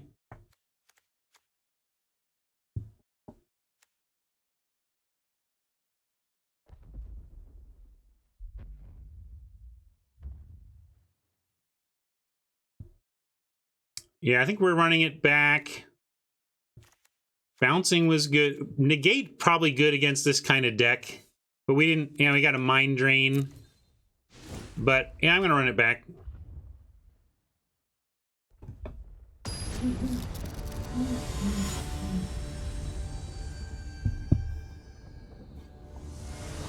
Second Shell Shield over Visionary. Wow, totally disagree. But that's why this is so interesting. Well, I've been throwing back these monocolored hands, but in this case, we at least have Blightblade, and if we find lands, we're going to Visionary on 4 and draw. I'm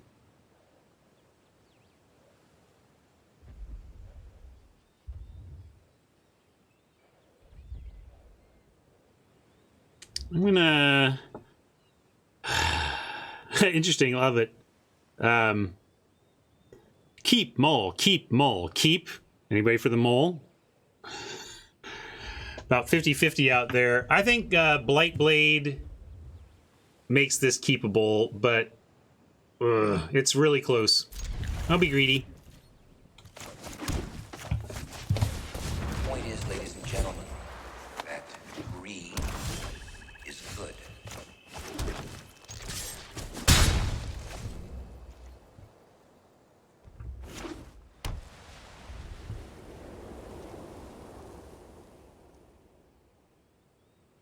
We'll get there.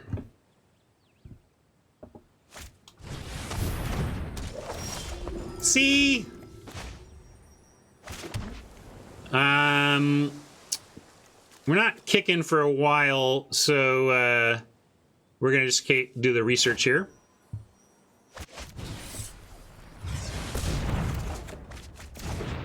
Well, still time to be punished. We don't have our 4th land yet.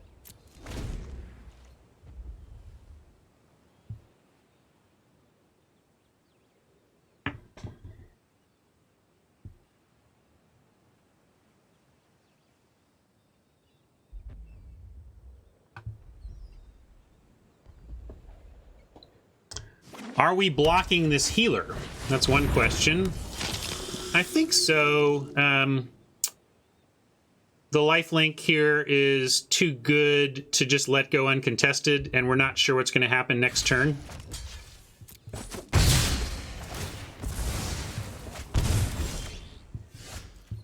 Well, we got the land in spell form. I'm going to play the land here. And we have Survivor even. Although we could play the Skydiver and then put the counter on it. I won't make the same mistake I did last time. Almost cast that. That would have been bad. Certainly did not want to cast that. Oops. Let's do that.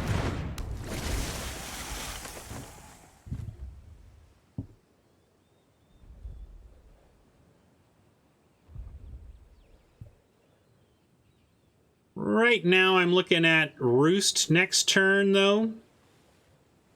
Ahead of kicking the Royal.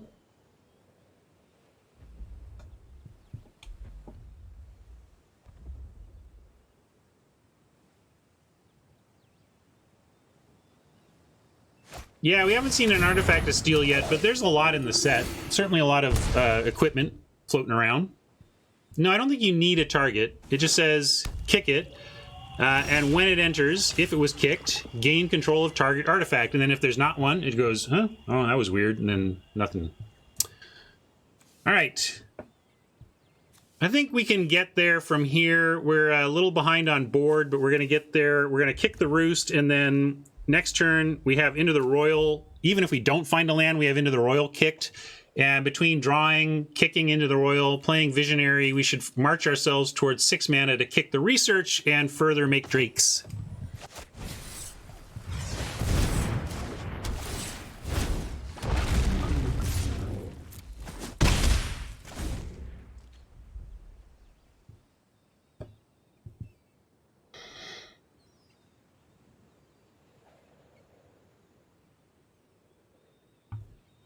Mega may be an exaggeration, but this is a cool combo. 2-point life swing every time they just play a creature.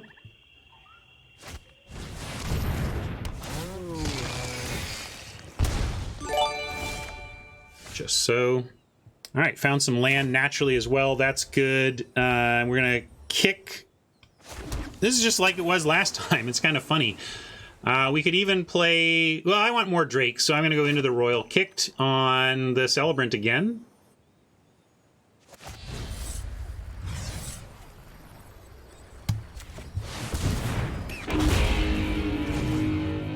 Kick it!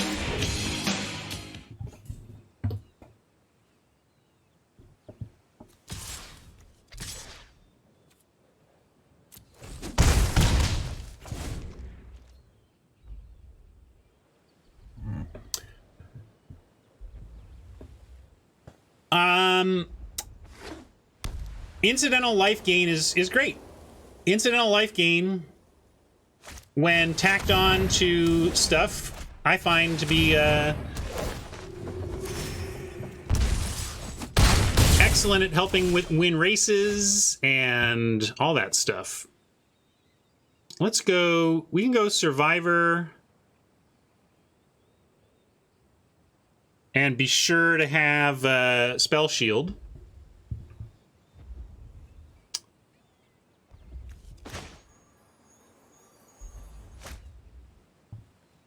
And Spell Shield is a pretty fun trick here since it makes Drakes for blocks.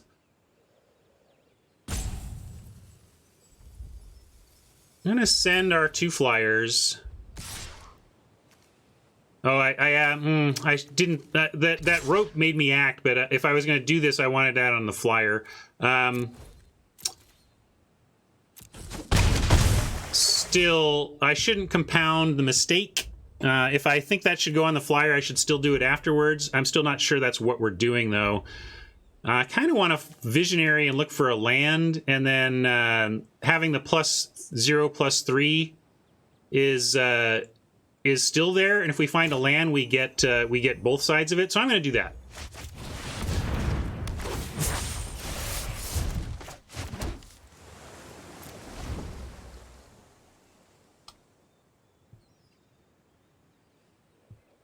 That was a great draw there.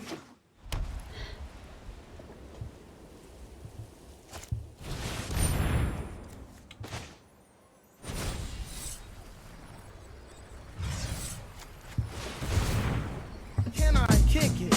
Yes, you can. Can I kick it? Yes, you can. Well, I'm going. Go on.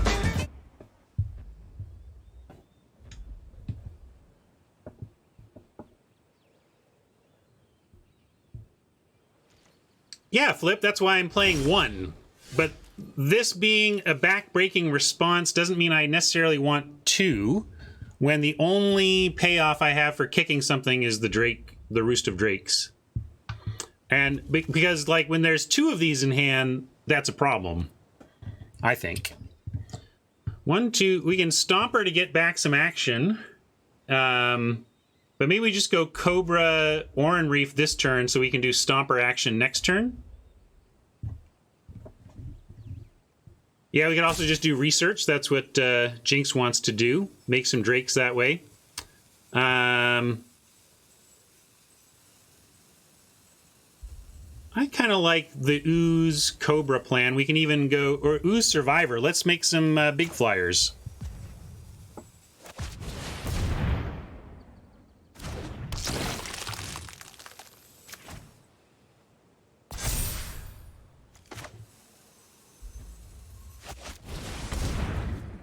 This is kind of like making Hasty Drake by adding counters to these flyers. Yeah, Flip is just saying, I think the power of this card in this type of deck is so strong that I'm willing to risk the drawback of 2 in hand to ensure that I have at least 1 to help me through the game. Is that a fair assessment of your position, Flip? I think it's a fine position. I'm just, it's a narrow call on whether I'd want 2 of them, and if we had more payoffs, I'd be totally with you. It's just that we only have the Roost here. If we had anything more going on with Kicker, I would be a little more inclined to your side of thinking.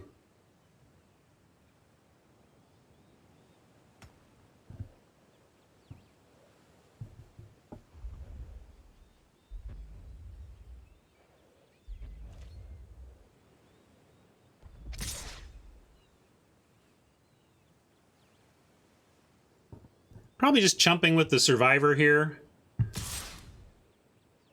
Party is not huge for us. If we find our adventure or whatever, that's fine. I'm gonna save some life, and well, we can that puts a counter on it. We could even slam in. I like doing this though. I'm happy to trade here as well.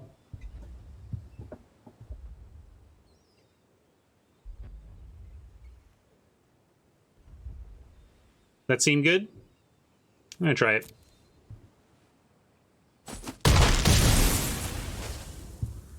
Just trying to stay alive, ensure that our Air Force can get there.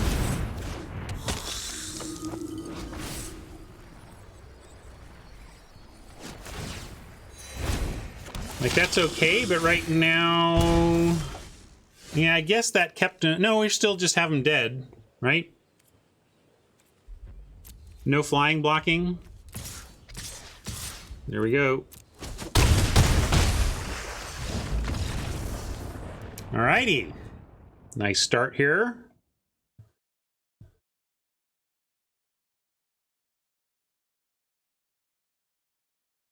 Yeah.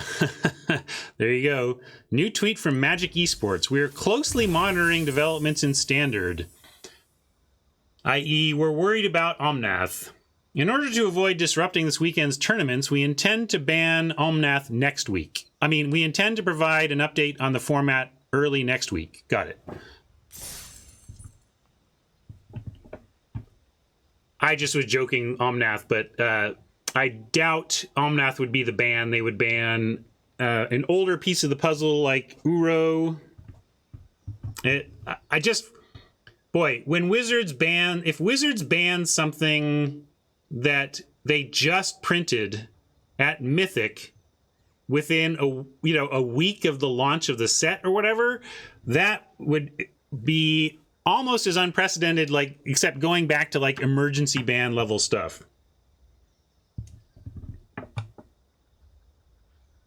Because and the reason why is it's so costly.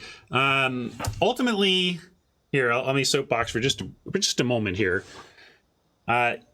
If you are developing a Magic set for Wizards of the Coast, you are being paid to make Wizards of the Coast money by creating a product that Magic players want to buy. I know you all get that, but I want to reiterate it because I just want to remind fundamentally that even designers are working towards profit and thinking about how to sell this set. And when it comes to competitive Magic, you can almost say that, like, you can almost predict the number of booster boxes that a Magic set can sell if you think about the number of competitive players in Standard who need access to the best Mythic. Like, the best Mythic in your set is going to be in high demand by some number of players, and those players are going to pressure the demand of the marketplace until enough has been opened to satisfy the demand, right? So there's a correlation between the most powerful Mythic in a Magic set, the most sought after, the most expensive, the most desirable Mythic, and sales of the set, because demand needs to be satisfied before sales settle, and demand is largely driven by the most powerful Mythics in a set. So that is why when Wizards has an issue with power level, if Standard is suffering because of a bad set of cards that are making things unfun, they are way more likely to go for banning the lower rarity thing, or the older thing. If there's a combination of cards that are affecting Standard, they're really going to try to focus on the stuff that doesn't impact the sales of their latest set, which is the rares and mythics of the latest set. So my expectation would be that they would find something else to ban if they find that Simic is a problem. And if they don't, if they were to come out of the gate and ban Lotus Cobra or ban Omnath or whatever, it would be one heck of a statement for them to say that, wow, we messed up so badly that on week 1 of our new set, we had to ban something from the new set. Can somebody find a time that that's happened since, what was it, the 5-mana, 5-mana Wheel of Fortune style artifact that came out? Like, there was some emergency bans with Academy Ruins or Academy Hogak, but Hogak didn't even get snap banned within a week. Hogak had a couple of tournaments, right? And this is all Memory Jar, thank you. There was an emergency ban on Memory Jar and that whole deck that maybe was in the first week. And so I don't think there've been snap bans of a new card unless it's been so blatant that it was Memory Jar level. Yeah, Oko was around forever. Come on, we were complaining about Oko for a long time. I don't even think Oko was banned when Eldraine was still the main set, right? Smuggler's Copter was pretty quick, but it was not first week. And we don't have a first week yet here, which is why I'm saying if it happened, I would be flabbergasted. I just don't think it really happens. They really want to give the community a chance to prove that they can make money off the set. Let's give the players a chance to solve this problem for us is going to be the Wizards line to start. 6 weeks in? Okay. I wasn't sure, but there you go.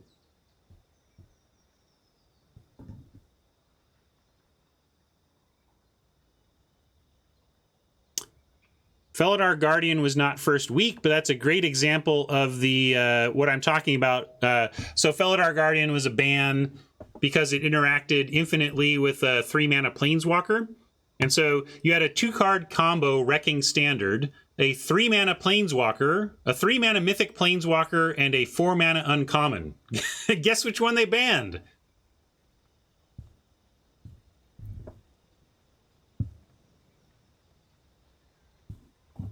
All right.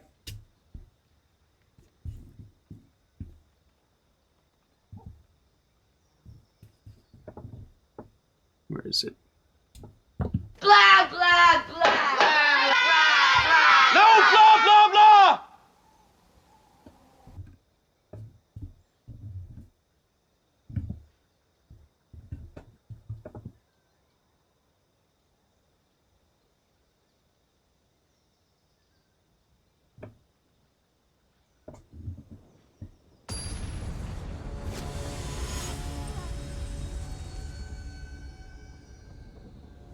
Lutri wasn't banned by Wizards of the Coast. Lutri was banned by an independent third-party committee for a special format.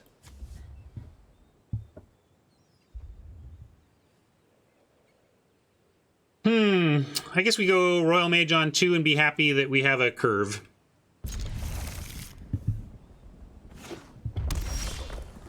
Hey, you got a different 2 now. I like that.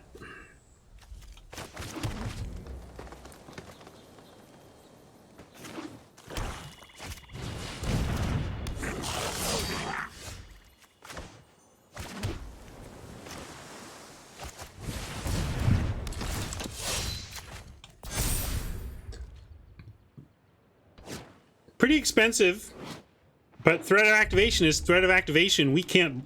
I mean, this has unblockable against us as long as they've got 3 mana on this board, right?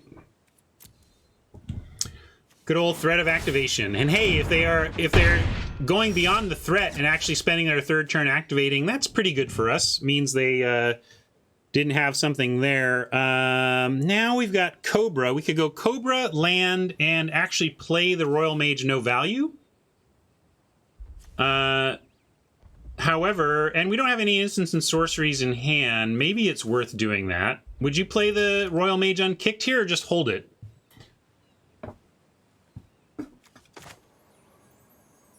It's not really doing anything against Ambusher is the thing, right? Because it's not... Yeah, I'm going to hold it even if we just get a Drake out of it. Heck, we could kick it for 4 and get a free Drake and have that be the payoff. All right, I'm with you. We're going to go Lotus Cobra... And no value Lotus Cobra land here, and then swing in.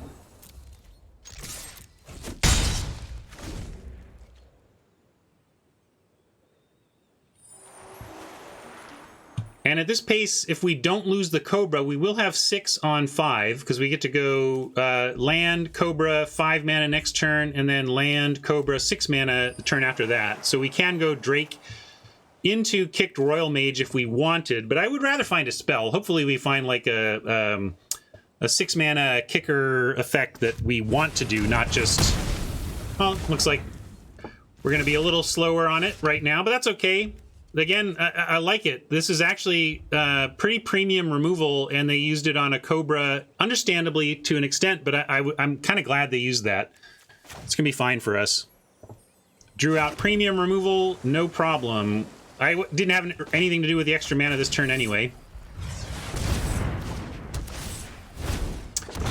Could have attacked, and then maybe they don't block on the bluff. But it's nice to have 2 threatening blockers as well, so that if they go for this, now it's no longer really a good threat of activation, because if they attack in and activate, we can double block and it's still a 1-for-1. Here, well, we could pivot and go Adventurer. It's a pretty big spell, and do this stuff next turn. Yeah, I like just Adventurer here, but now I'm going to do the attack first. We got a free attack. Let's make sure they... let's put them to a real test on blocks. And and that's why it's one of my leaks. You know, I especially on stream, I feel like I get to my first main phase and I really start thinking about what we want to do for the turn, then just kind of do it. I got to remember to get in my bluff attacks before I cast stuff, because obviously if I had cast this adventure pre-combat, that 2 points would not have made it through. I do like your plan though, Jinx. We're going to enter the Royal to then get it back with the Royal Mage. Pretty perfect. I mean, the Royal Mage makes royals, right?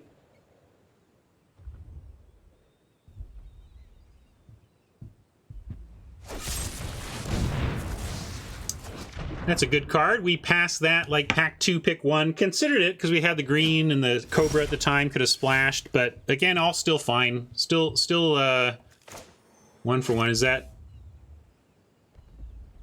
what makes that a flavor win? A Vorthos win? Oh, that's sorry, the Royal. Yes, I thought you were talking about them using this rare on that adventure. Anyway, we get the plan as indicated. We're going to start with roiling.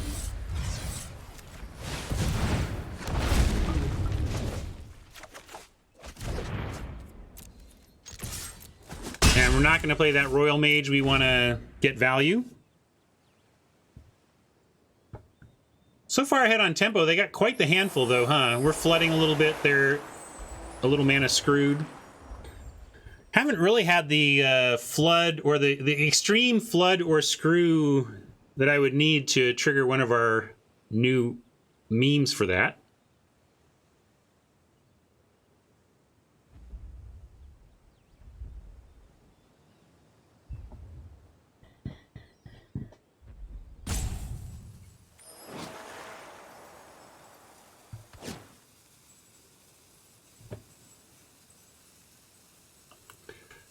Yeah, with a Royal Mage ready to kick and make a Drake to get back and into the Royal to kick and make a Drake, we effectively have 4 more power in the air for free coming up.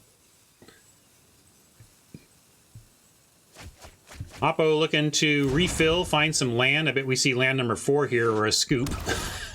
If I did that and missed land number 4, I would scoop. All right, well, with field research, we could go for that first, but I actually want the Royal more, so let's just do the Royal Mage.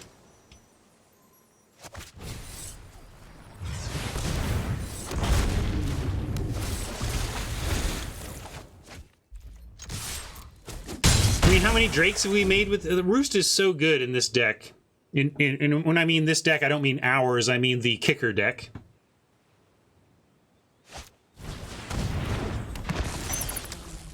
Here, we'll do this one.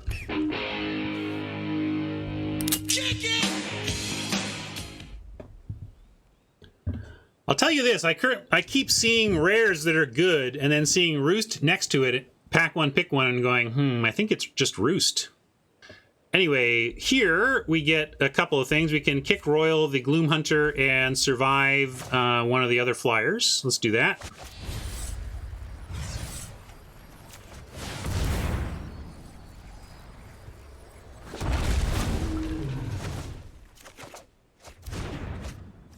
Ooh, we could use the Vision instead of the Survivor, but let's just go let's make some bigger flyers. We're almost got this thing closed out.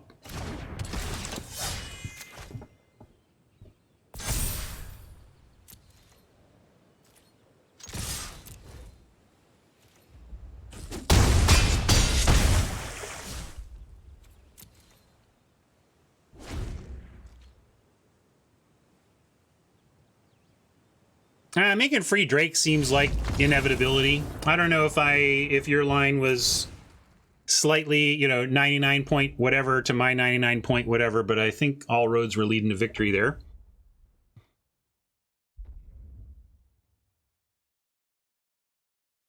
Yeah, you could absolutely do that, Aurora. I mean, we didn't need to there, but if you're in some sort of long game where cranking out Drakes by roiling your own Royal Mage for the 10 mana 2 Drake play.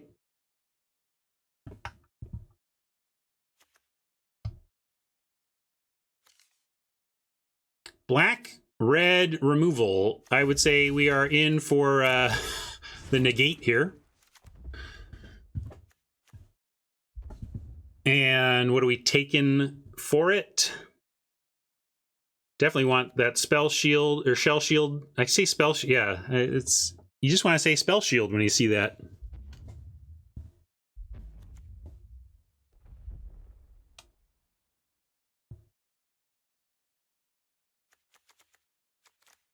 Cut one field research. We could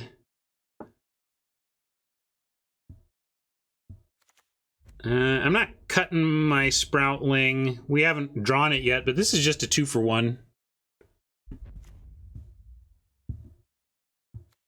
Arbor Mage is a wizard and does some stuff. 14 creatures.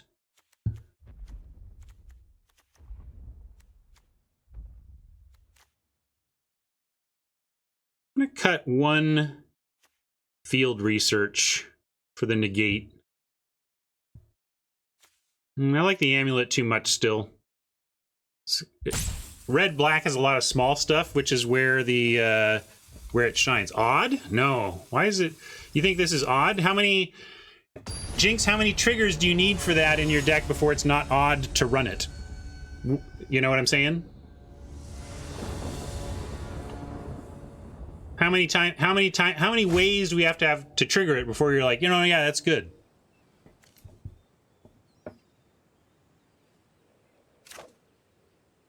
But you're overthinking it. You're putting colors on it instead of triggers on it. I'm asking you, Jinx, how many triggers for the amulet before you're happy to run it?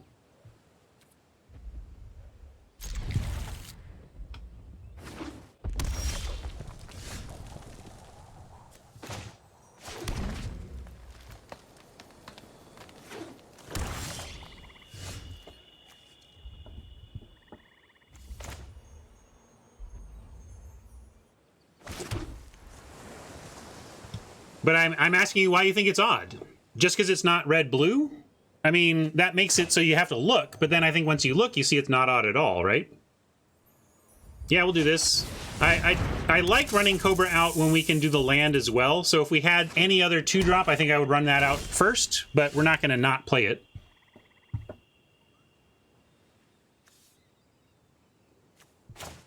Yeah, that's what... See, my thought was it's odd until you actually look, and then you realize it's not odd at all. It's just correct.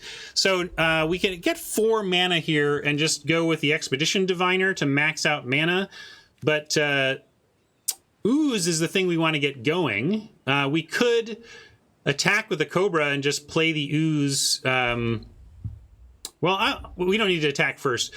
Let's go... like this, and yeah, go ahead and play the Ooze.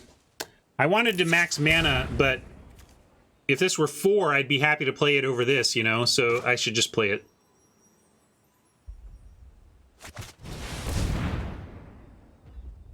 And I could put it on Cobra. What do you think? Where do we put this counter?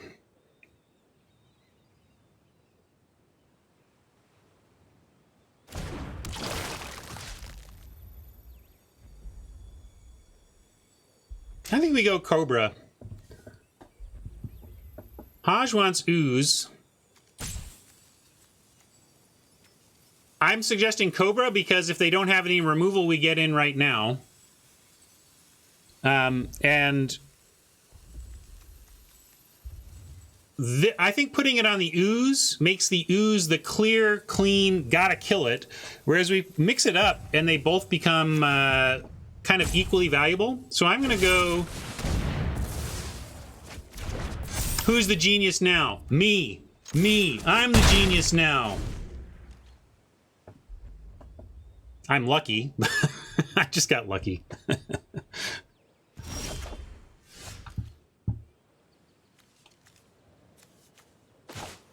All right, 5 mana here. Be nice to go... Well, we can go Arbor Mage, hold negate.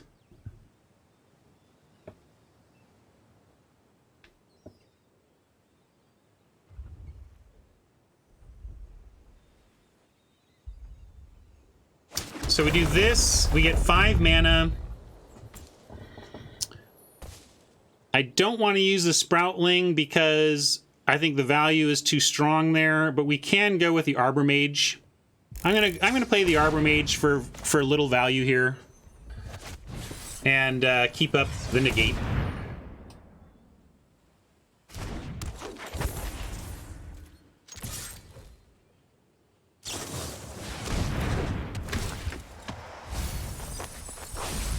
Negate can't stop that, of course.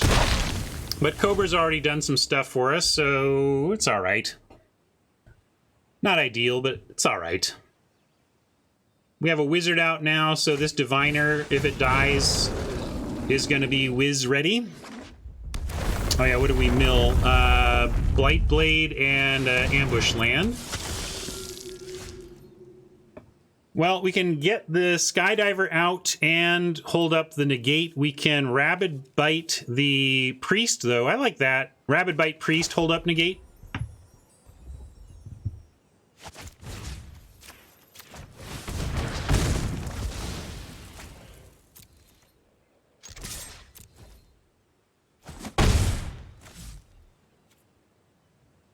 That's true, they could have that equipped. Certainly I want to try to hold up negate here. We're ahead on the race. Do we have any kicker in the yard yet? No kicker in the yard yet for the Sproutling. Almost if they go for killing the Arbor Mage, we should let it happen. In fact, maybe that's a reason to have not held up the negate, but rather play the Skydiver. Because we almost want the Arbor Mage to die so the Sproutling has action.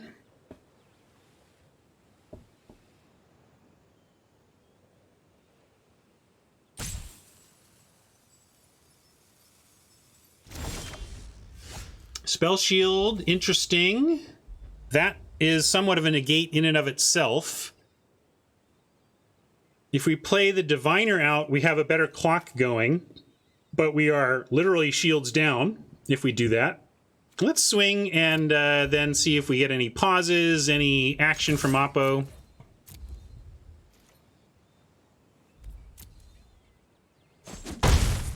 I'm not in a big hurry. Haj wants to save it, or somebody wanted to save this because they might have it. I like playing this now and keeping Spell Shield negate up with the diver out. And then, although if they kill this again, it's another thing we can get back with the Sproutling. So let's do that.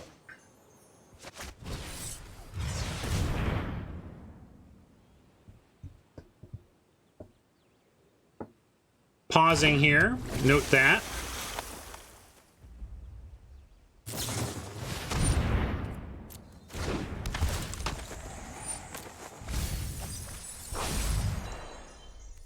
Aw.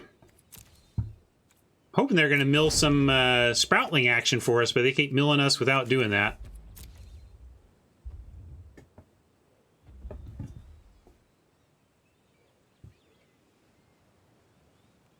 If they go for an attack here, we'll just race.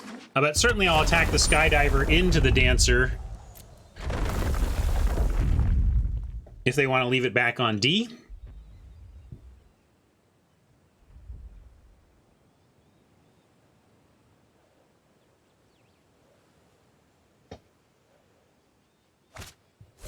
Hey! Funny. Look at that. So do we negate it, or do we go through a lot of convoluted stuff to bring it back? Because we could bring back this, because we can let the Skydiver die and then steal it. But I don't think we need to have, we don't necessarily have to do that. Yeah, let's just negate it.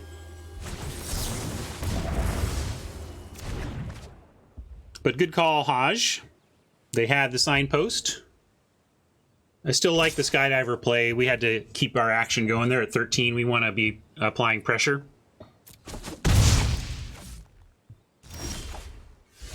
Into the Royal. There's some kicker we can get back with the Sproutling. But I'm fine with Skydiver trade-off. Well, maybe we don't. We can just... Yeah, whatever. I'm going to attack in and they can trade off Skydiver. That's fine.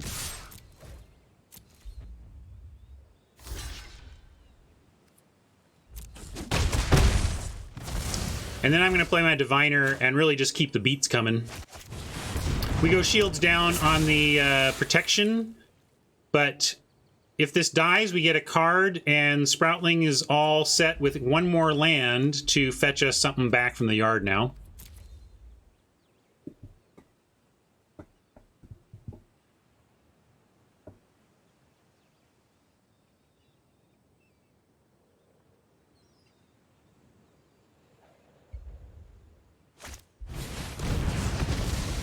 Wildfire for extra landfall for landfall decks. I love the design of this card too. A lot of clever little designs at common in this set. I really think the commons are well designed here.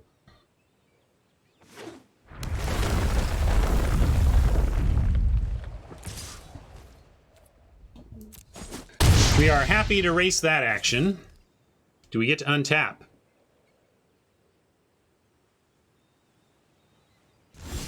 All right, we get to untap. We could go field research looking for land so that we have shell shield plus kicker. But regardless, we start with an attack.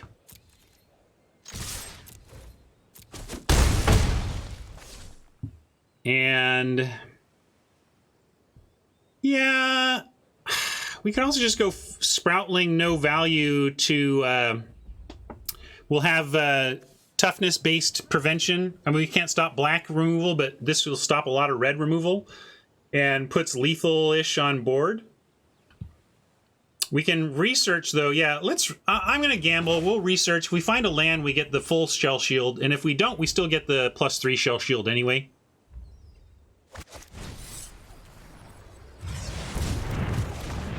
There's the land...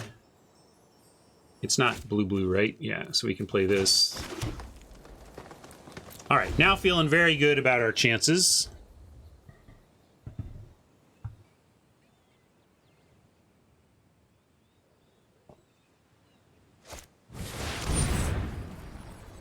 Pass and hold up Royal, pretty good, but I think that just basically gave us the win, although we don't have lethal, we have close.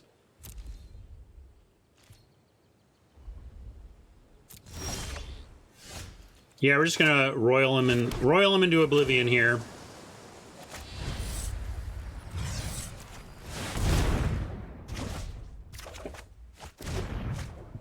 Huh, can even relic amulet, although I don't think we need to. We just want shell shield up.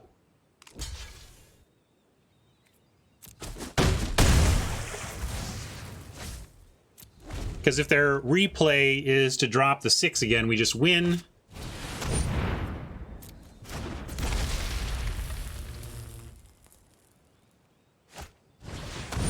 Alright, we win. This has reach, but, well, maybe we don't win this turn. Maybe we can. Let's see. If we amulet, royal, and shield, that's 1, 2, 3, 4, 5, 6, 7. If we find a land, we can amulet, royal, shield, bounce this, kill that. So I'll wait. Or maybe we go, no, I royal the Reacher, and then we amulet, shield, kill. Got it. Okay, that's what we do.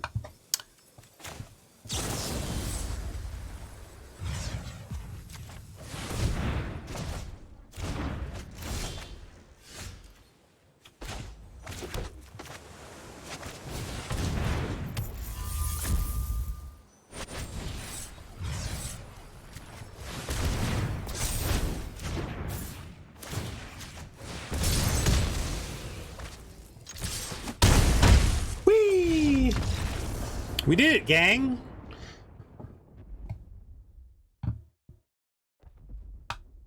Did we lose a game? I think one of them went to 2. Did any go to 3 games, or did we just like roll in 6? I can't remember. But heck, my record was wrong. Let's correct it for the posterity.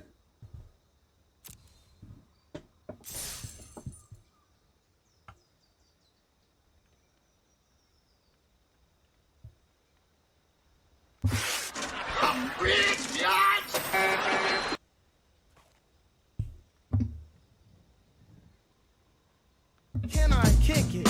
Yes, you can. Can I kick it? Yes, you can. Well, I'm going.